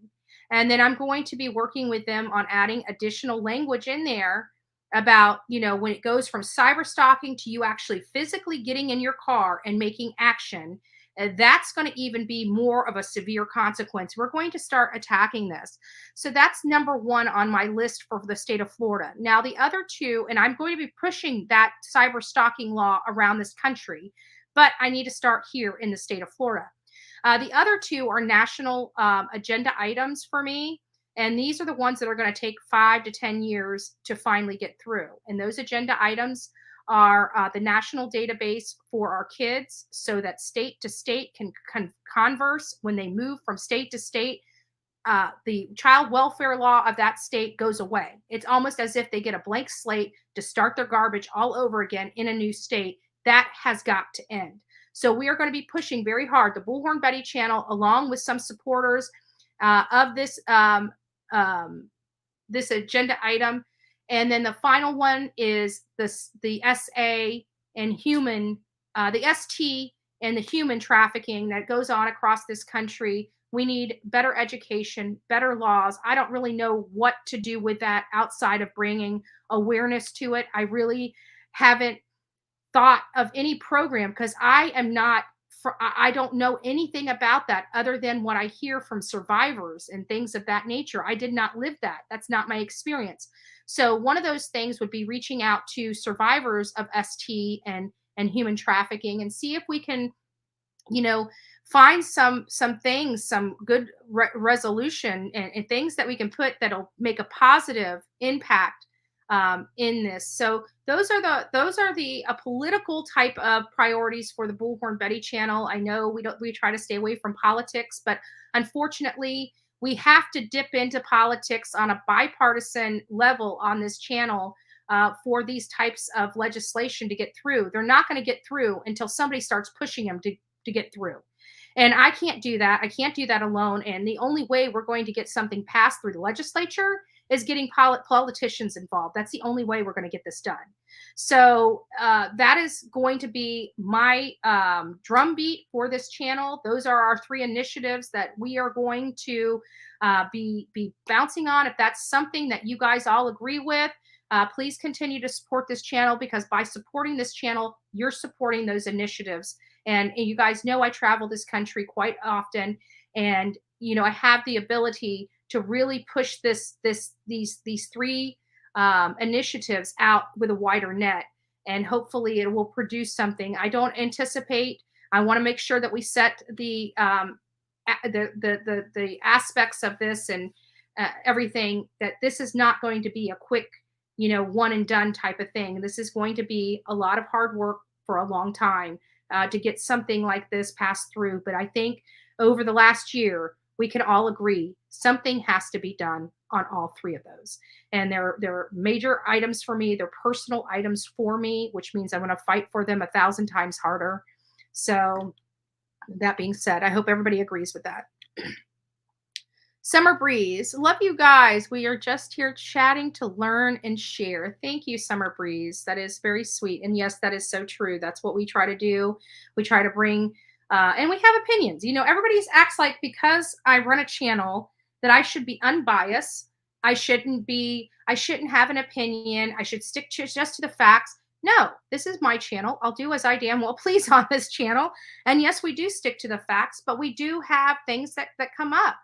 And we have our own thought process associated with that. And, to be honest with you, without each of you guys, we wouldn't even be able to at least come to the conclusion where we come to in these cases before they get there. Like our batting average has been very good on this platform as far as the cases and how to process these cases and how to explain these cases. We've got a good batting average as far as what we said happened and what really happened are correct. So anyways, with that being said, we do try to learn, but our batting average wouldn't be that high if we didn't open up this chat. We didn't open up this panel. So anyways, guys, I am done with the comments. I'm going to open up the phone lines I'm just going to make sure that I don't have anything else in here I have to scroll through 300. So if you it kind of sucks for me to say this, but if it's not glaring in like yellow or something, I'm probably going to miss it. Because we have so much. Tammy T, the newest member of the Coffee Club. Welcome, my love. Welcome. Make sure I think we're almost to the end here.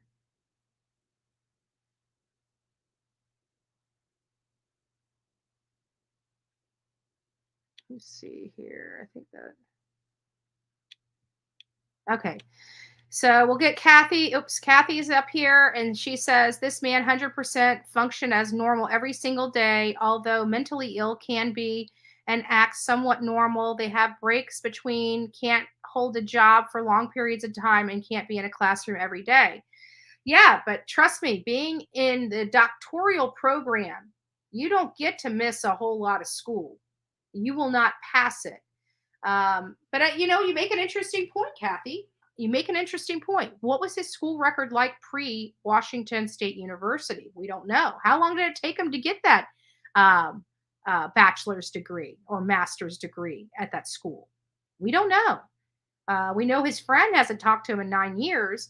And for a criminology degree, let's put it in to get your law degree, it takes 4 to 6 years. This man has probably been in this class. I don't know when he started. It sounds like he graduated in 2000 or 2020 or 2021 from DeSales University, but I don't know. I mean, we need to probably look into that. That's probably, just for specificity. So I'm clear on that, but I'm just not, it just seems like he was able to keep his concentration. He's been able to go to school every day. He's been able to have these challenging classes and comprehension and things of that nature.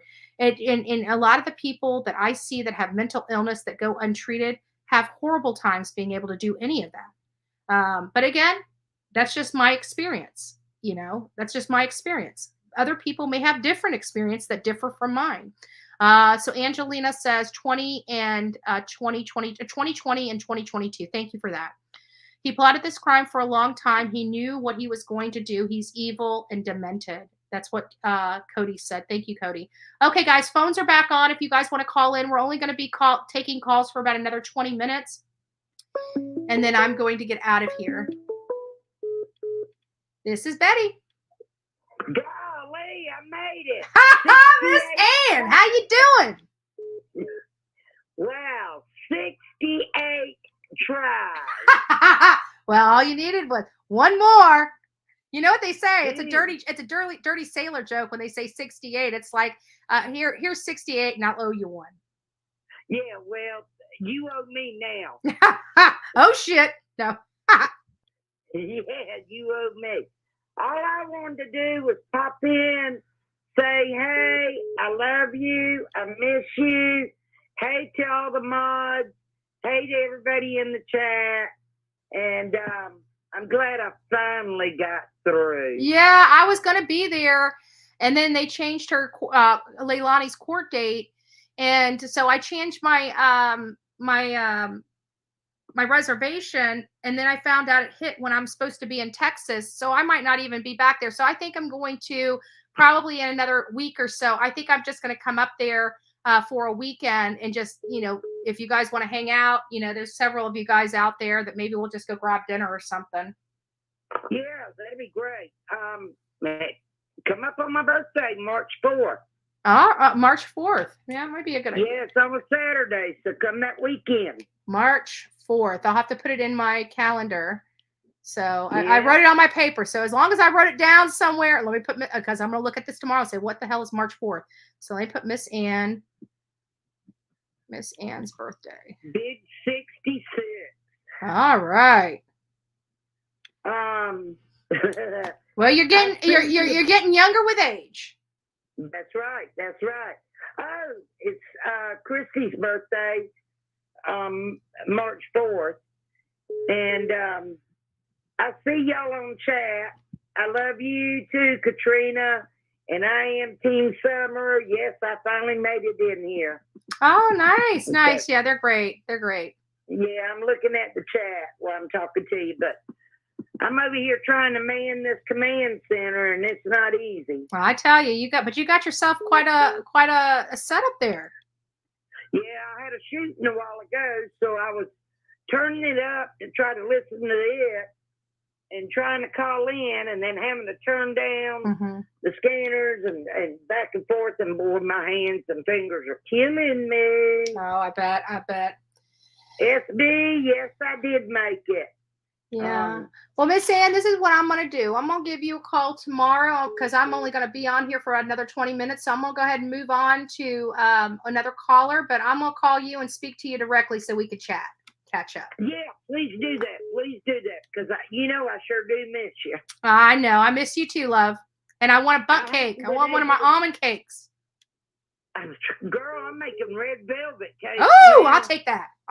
And key lime pie. Ooh, I like all those. Girl, these people have had me busy. So anyway. All right, love bug. Well, I'll give you a call tomorrow. Probably. Well, I got a lot of stuff going on tomorrow, but it's going to be a lot of waiting here, so I'll have some time on my hands.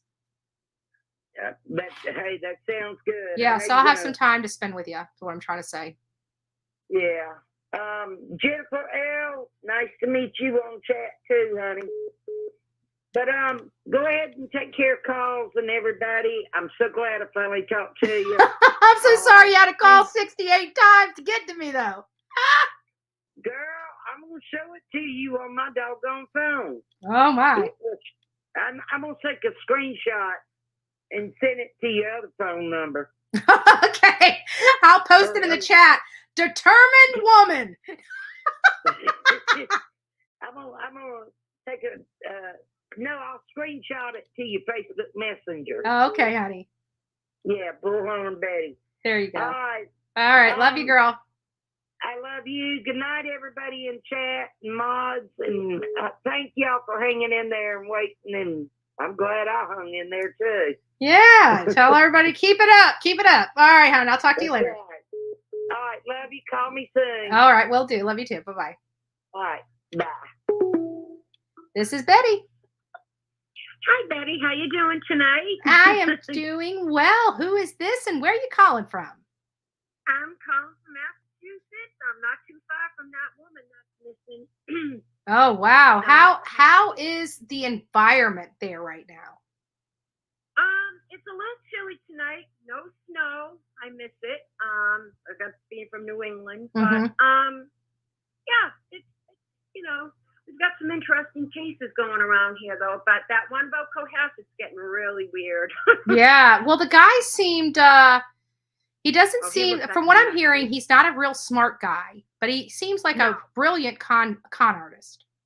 Yeah, absolutely. And I mean, he's messing around with these state police around here.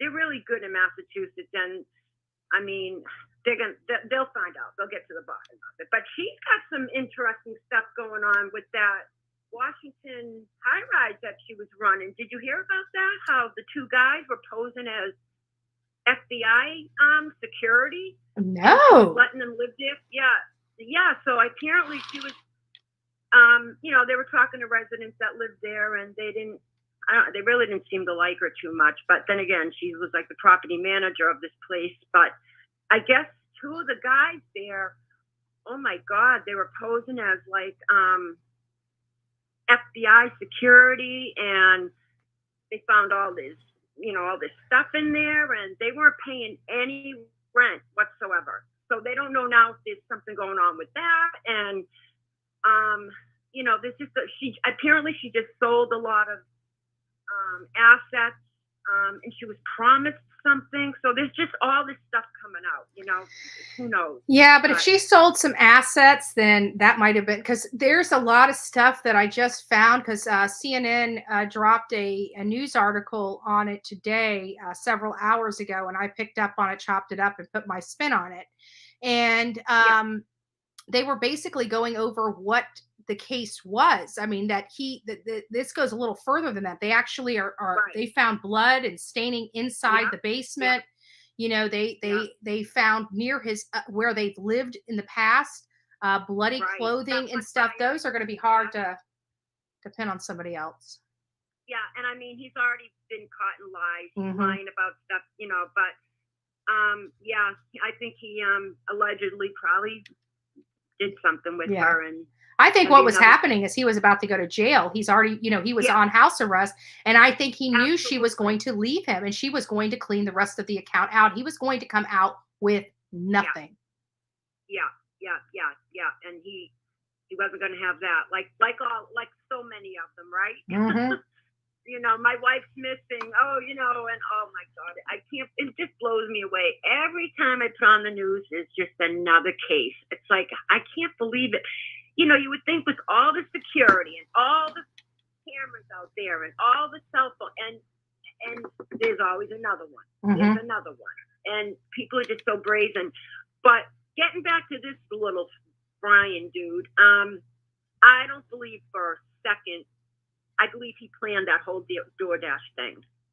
And that's why I believe he allegedly said, was anybody arrested? I believe he set that up. How ironic that just at 4 o'clock in the morning, some DoorDash guy shows up with one little bag, her name on it, one drink. I mean, you don't think Ethan would have grabbed something to eat too? They could have gotten something to eat at that food truck.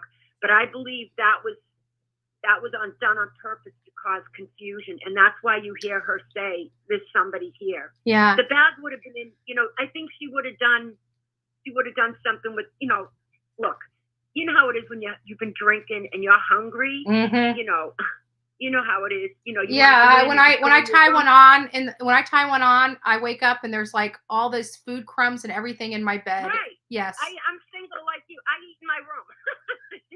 I bake, and then I just get in my room, and that's like, it's our comfort place. It's a place we feel the safest. I'm a lot like you. I mean, my blonde hair, and I'm on my own, and I vape in my room, and I bring my food in there, and that's my little sanctuary and whatever. Yep. My candy and stuff like that. I'm having a hard time with those cigarettes, but anyways, I think that maybe going back to his teenage years, I think that he had very deep depression, and he was trying to justify that maybe with this visual thing. But I find it interesting that the professor and the ones that have come forward thus far, nobody seems to talk about anything about medically, like the professor doesn't seem to say, he was a straight A student. I recommended it for the in light of, he had some medical issues. He doesn't say anything like that. Mm-hmm. It just, I believe that this guy found something he became obsessed with, and that was that house and those people living in it. I believe there is a connection. I would love to know, and those cops have so much more that they're not telling us. I believe that he's been watching that house. I almost wonder if he's been in that house, maybe.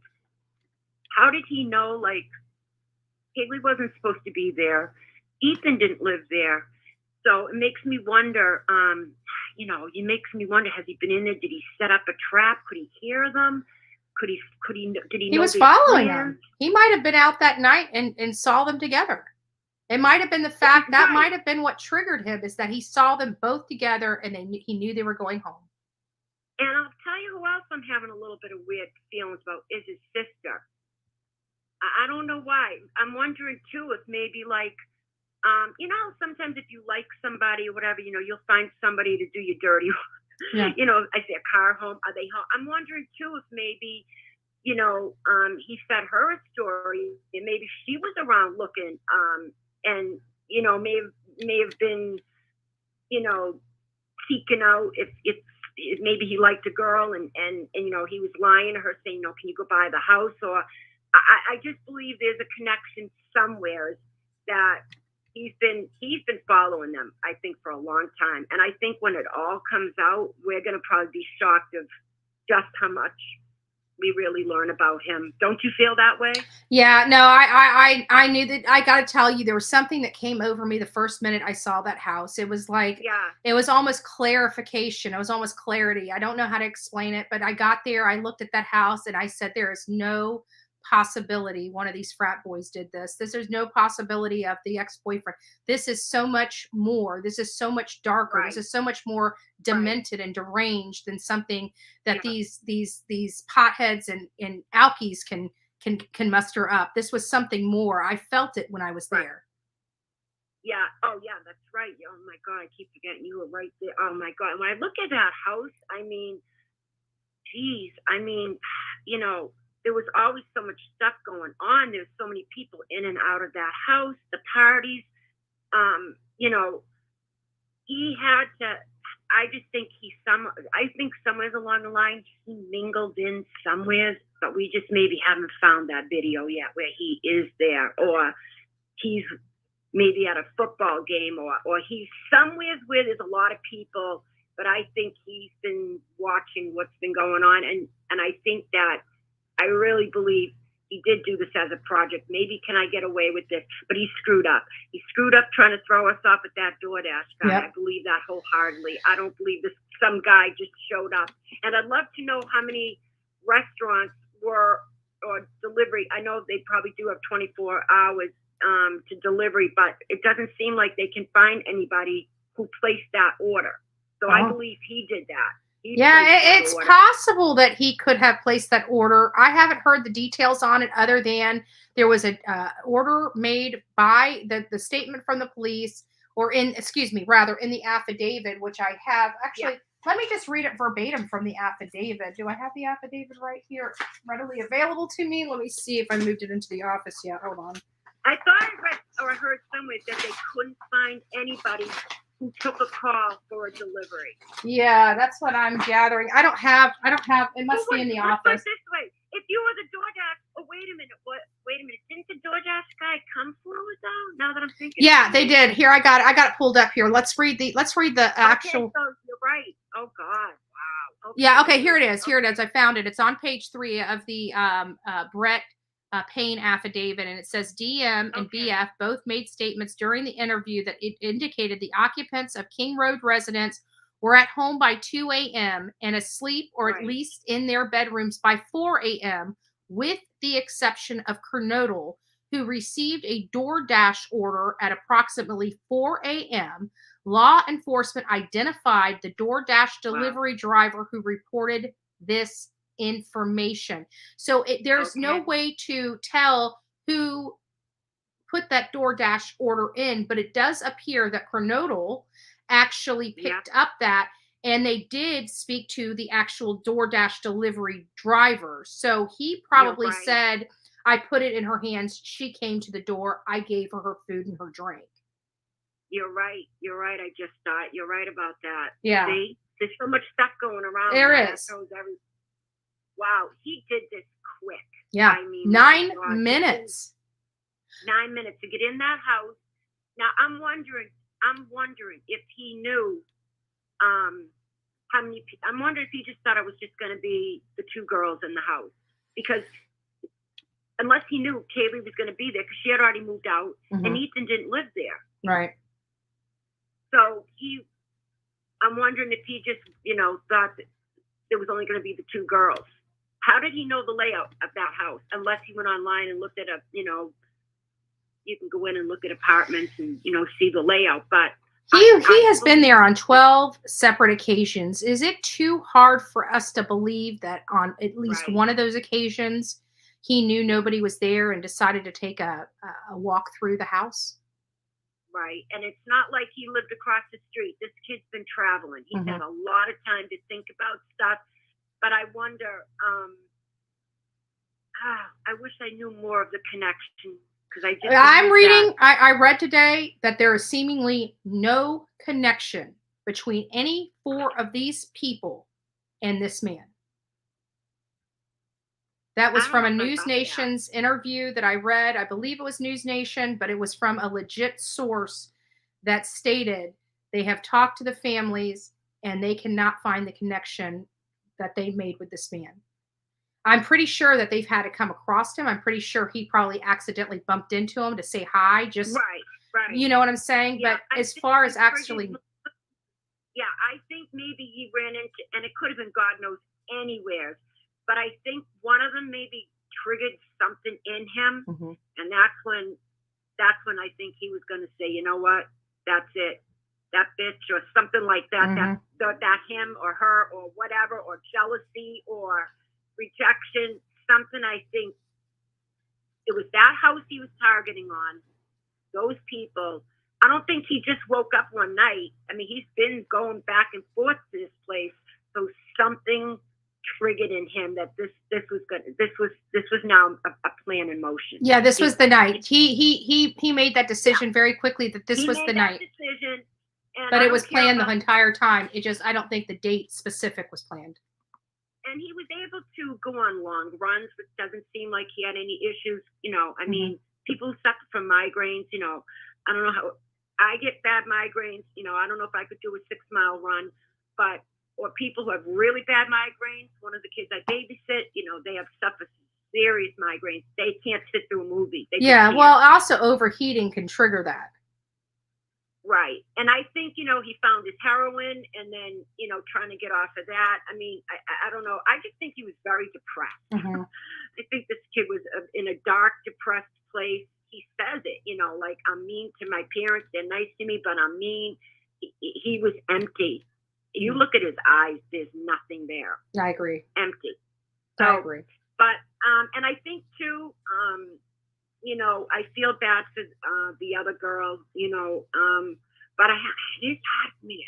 Why she didn't come? I mean, I don't want to get into that. I feel bad for her. Yeah, you're talking about Dylan. Yeah, but I do need to have you wrap up because I just looked at the time. I tried to leave. Okay, listen. How's Florida warm? How far is what? Is Florida warm right now? Florida was nice, and it was actually not chilly, not warm. It was just right yesterday. I mean, I took one of my friends I haven't seen out in almost a year, out to a nice lunch, and we had to go inside because it was a little chilly that day. It was about 70 degrees, but it was right on the water, and it was really windy. It was just cool. So we went inside. It was comfortable. Are you near Fort Lauderdale? Oh no, that's far away. I'm like I'm sandwiched between Sarasota and Tampa. Oh, great. Well, listen, it was nice talking to you, and I hope you have a great night. I love you so. Oh, love you. You have a great night too, and God bless. Yeah. You'll find answers for us. Yeah. Okay. All right, honey. Thanks so much. Call back again. Bye-bye. Oh, that was a great conversation. It just kind of went on and you know, and I love those kind of conversations because it was the first time I talked to her, and she had a lot of great perspective and a lot of great information that she believes. This is kind of my theory, and those that have been sticking with me for a little minute, you guys know my theory. I really believe he went out. I believe he targeted Washington State as his hunting ground. I don't think that that school was there for him to get his PhD. I truly believe that there was better programs, cheaper schools, and places closer to Pennsylvania. There's a reason why he traveled that far away from his home. I believe that he targeted these kids during rush. I believe he's been putting this plan in motion since he's been at that school. And I find it awfully odd that right before he leaves after completing his first semester, he ends up brutally killing 4 people and then taking his car and himself back to Pennsylvania. That I have a problem with because I already foresee what he was planning on doing. This is my theory. I believe that after the killings, he was planning on doing just this. I think he realized how hot and heavy his car was when the news started coming out that they were looking for a white Elantra. I think that he went to the tag office to change his license because he knew that Pennsylvania plates would definitely put him out as the person potentially responsible for this. As we now know that Pennsylvania doesn't require a front plate. And in all the videos, the Elantra that was being seen was missing a front plate. That changed, from my understanding, on November 18th when he got a new tags, plural, one for the front and one for the back for his car. It was shortly after that he still stuck around, went back to his normal life, acted like nothing happened. A key ingredient to throwing people off, right? That's the key ingredient, making sure nobody is the wiser of what you did. But I do believe he was planning on always going back home. I believe he was planning on always going back home with the car. I believe that when he got back home, what he was going to do is that he really didn't like, Washington State University, and that he wants to change his school and complete his PhD at another college. That's truly what I believe he was going to do. Now, is my theory based upon fact? No. It's based upon the information that was provided and me speculating on why these things happened. So again, that is my theory. Part of that might be true. All of that might be true. None of that might be true. I just want to make sure that's clear for the record.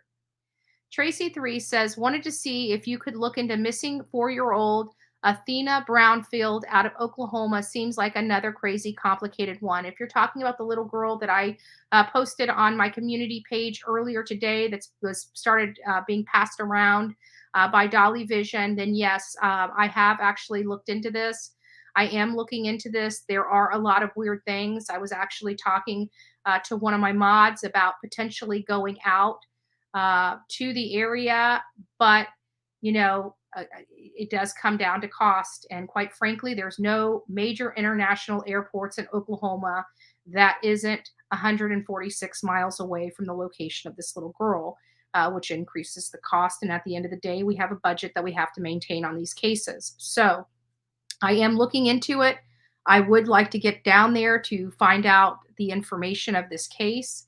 However, right now with the roof, the new lines that are being put into my house and all this other stuff, it's going to probably prevent me from going out there personally for this particular case.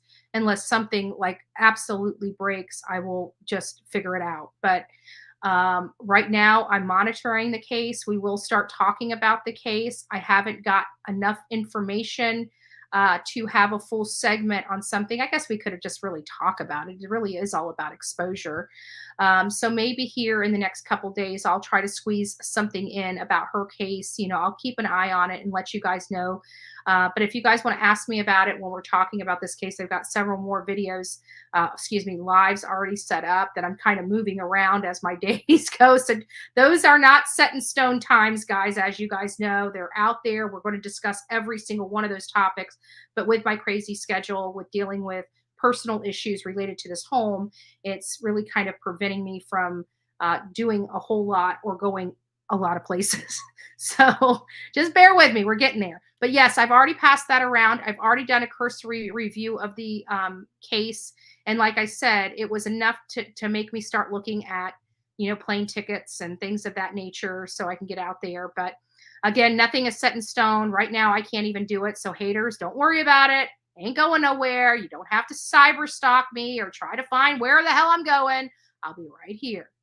Who knows? I got an emoji on. I could tell you I'm in Oklahoma now and make your head explode. Let's just say I'm in Oklahoma.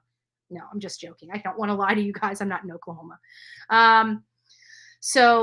And then there was one here. Emmy says, how do we know what her DoorDash order was? The bag in the picture looked old. I can't imagine they actually have a picture of the delivery unless they got it from the camera across the street. I digress, but I've never heard what she ordered. Nobody has ever alleged what she ordered, and anybody that says what she ordered or any information about that, they're speculating.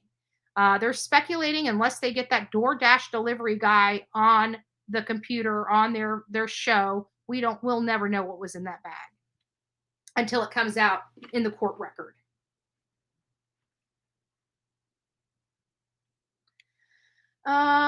Let's see what else we got. Miss 562 Paramount. Hello, everyone. Did the interview ever get released? Can't seem to find it. No, we were just talking about that. You must be coming in a little late. It looks like we're going to be dropping it tomorrow, but people, one of the reasons is that this is a very long video and 9 minutes takes 2 to 3 days to complete.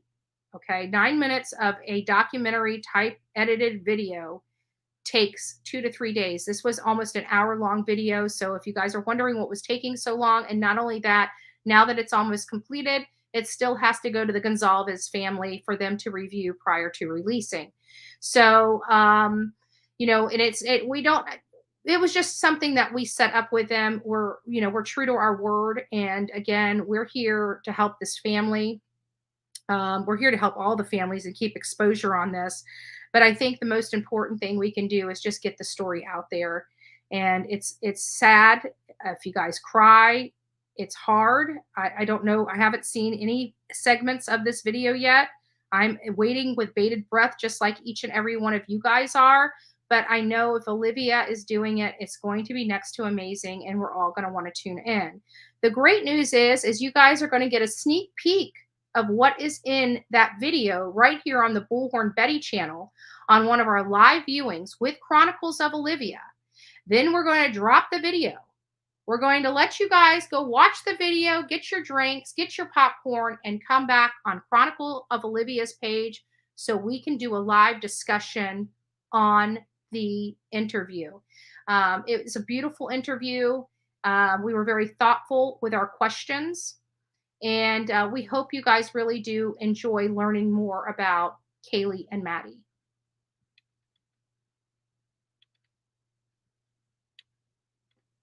There is no justification for any of these crimes. These murderers need to be recognized as evil tendencies.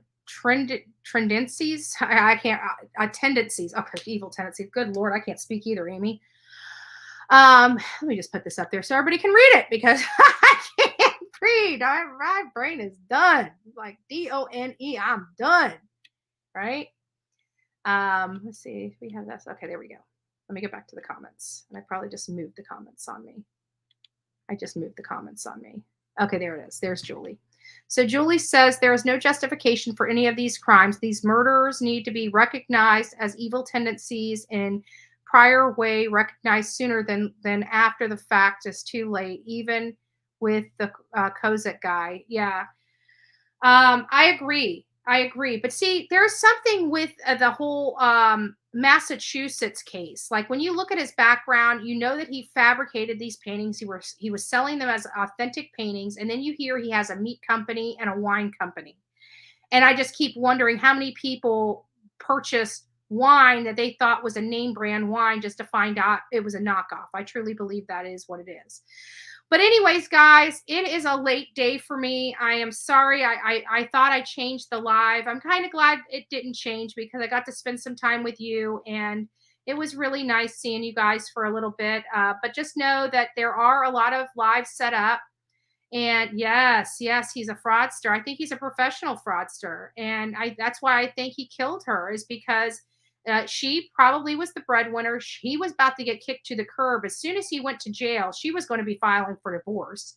And she was going to take everything else that he had possibly left to his name. She was going to take in the divorce because he's in jail. So I just really, and even if he did get something out of it, I don't think it would have been what he felt. Like, he probably felt he owned her. He probably felt he owned everything. That's probably the mentality this man, this Bryan Walsh from Massachusetts, was thinking. But I really believe that's the reason why she's gone. If he really thought that she was going to stick around until he got out, I think he knew he was about to get slammed. I mean, you're talking about federal charges. I mean, if you really want to take it into consideration, I mean, JLR, to be honest with you, never broke a law in his life until he got his federal crime. First charge, he went to jail for 10 years. A little kid, first charge. 10 years. Can you imagine what this guy that's been conning people for years and years and years are going to get?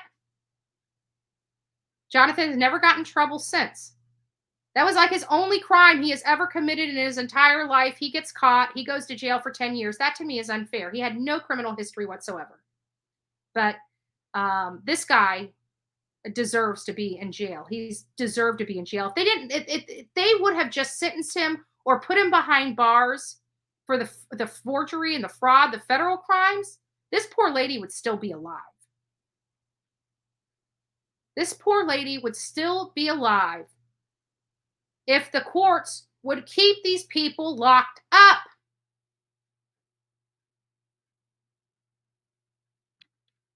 Oh, you're welcome, honey. You're welcome. But anyways, guys, I am going to get out of here. It's way past Bullhorn Betty's bedtime, and I've got a very long day tomorrow.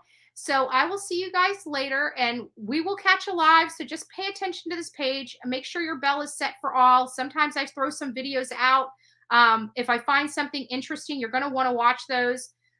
There is one that I was going to show you, but I got sidetracked and didn't. It's the one of the animated timeline. If you guys haven't gone and looked at the video for the animated timeline, please consider doing that. It is really, really good. And it's not my animated timeline, but somebody put a lot of work into it. And it was a good recreation. The only downside to that creation was she only shows Dylan opening the door twice, and we all know that Dylan opened the door 3 times. But other than that, the explanation of the dynamic in that house, who was in what room, how this occurred, that is all explained in that animated timeline. You guys will want to watch that if you have not done that. It's under the video section of my channel. And you'll go down there and it says right on the thumbnail, animated timeline. Go check that out. You'll want to pass it around. You'll want to look at that thoroughly. You'll want to match all that up with the affidavit from Brett Payne. You will start seeing a picture develop. So good day, guys, or good evening, I should say. Good night, whatever. I love each and every one of you. God bless each and every one of you. Don't forget to say your prayers before you go to sleep tonight. And don't forget to be fearless. If you see something, say something, because an ounce of prevention is worth a pound of cure. If somebody would have just said this guy was a creep and a freak, maybe this would never be. Who knows? God bless you, and until next time, be safe.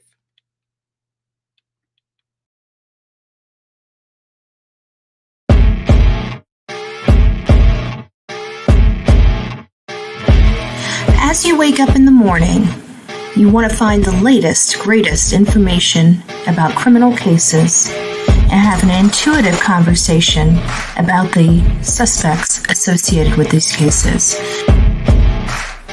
Head over to the Bullhorn Betty channel on YouTube.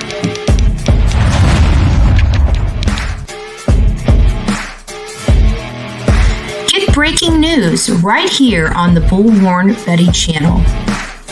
Welcome to the Bullhorn Betty Coffee Club. Enjoy your stay and enjoy your day.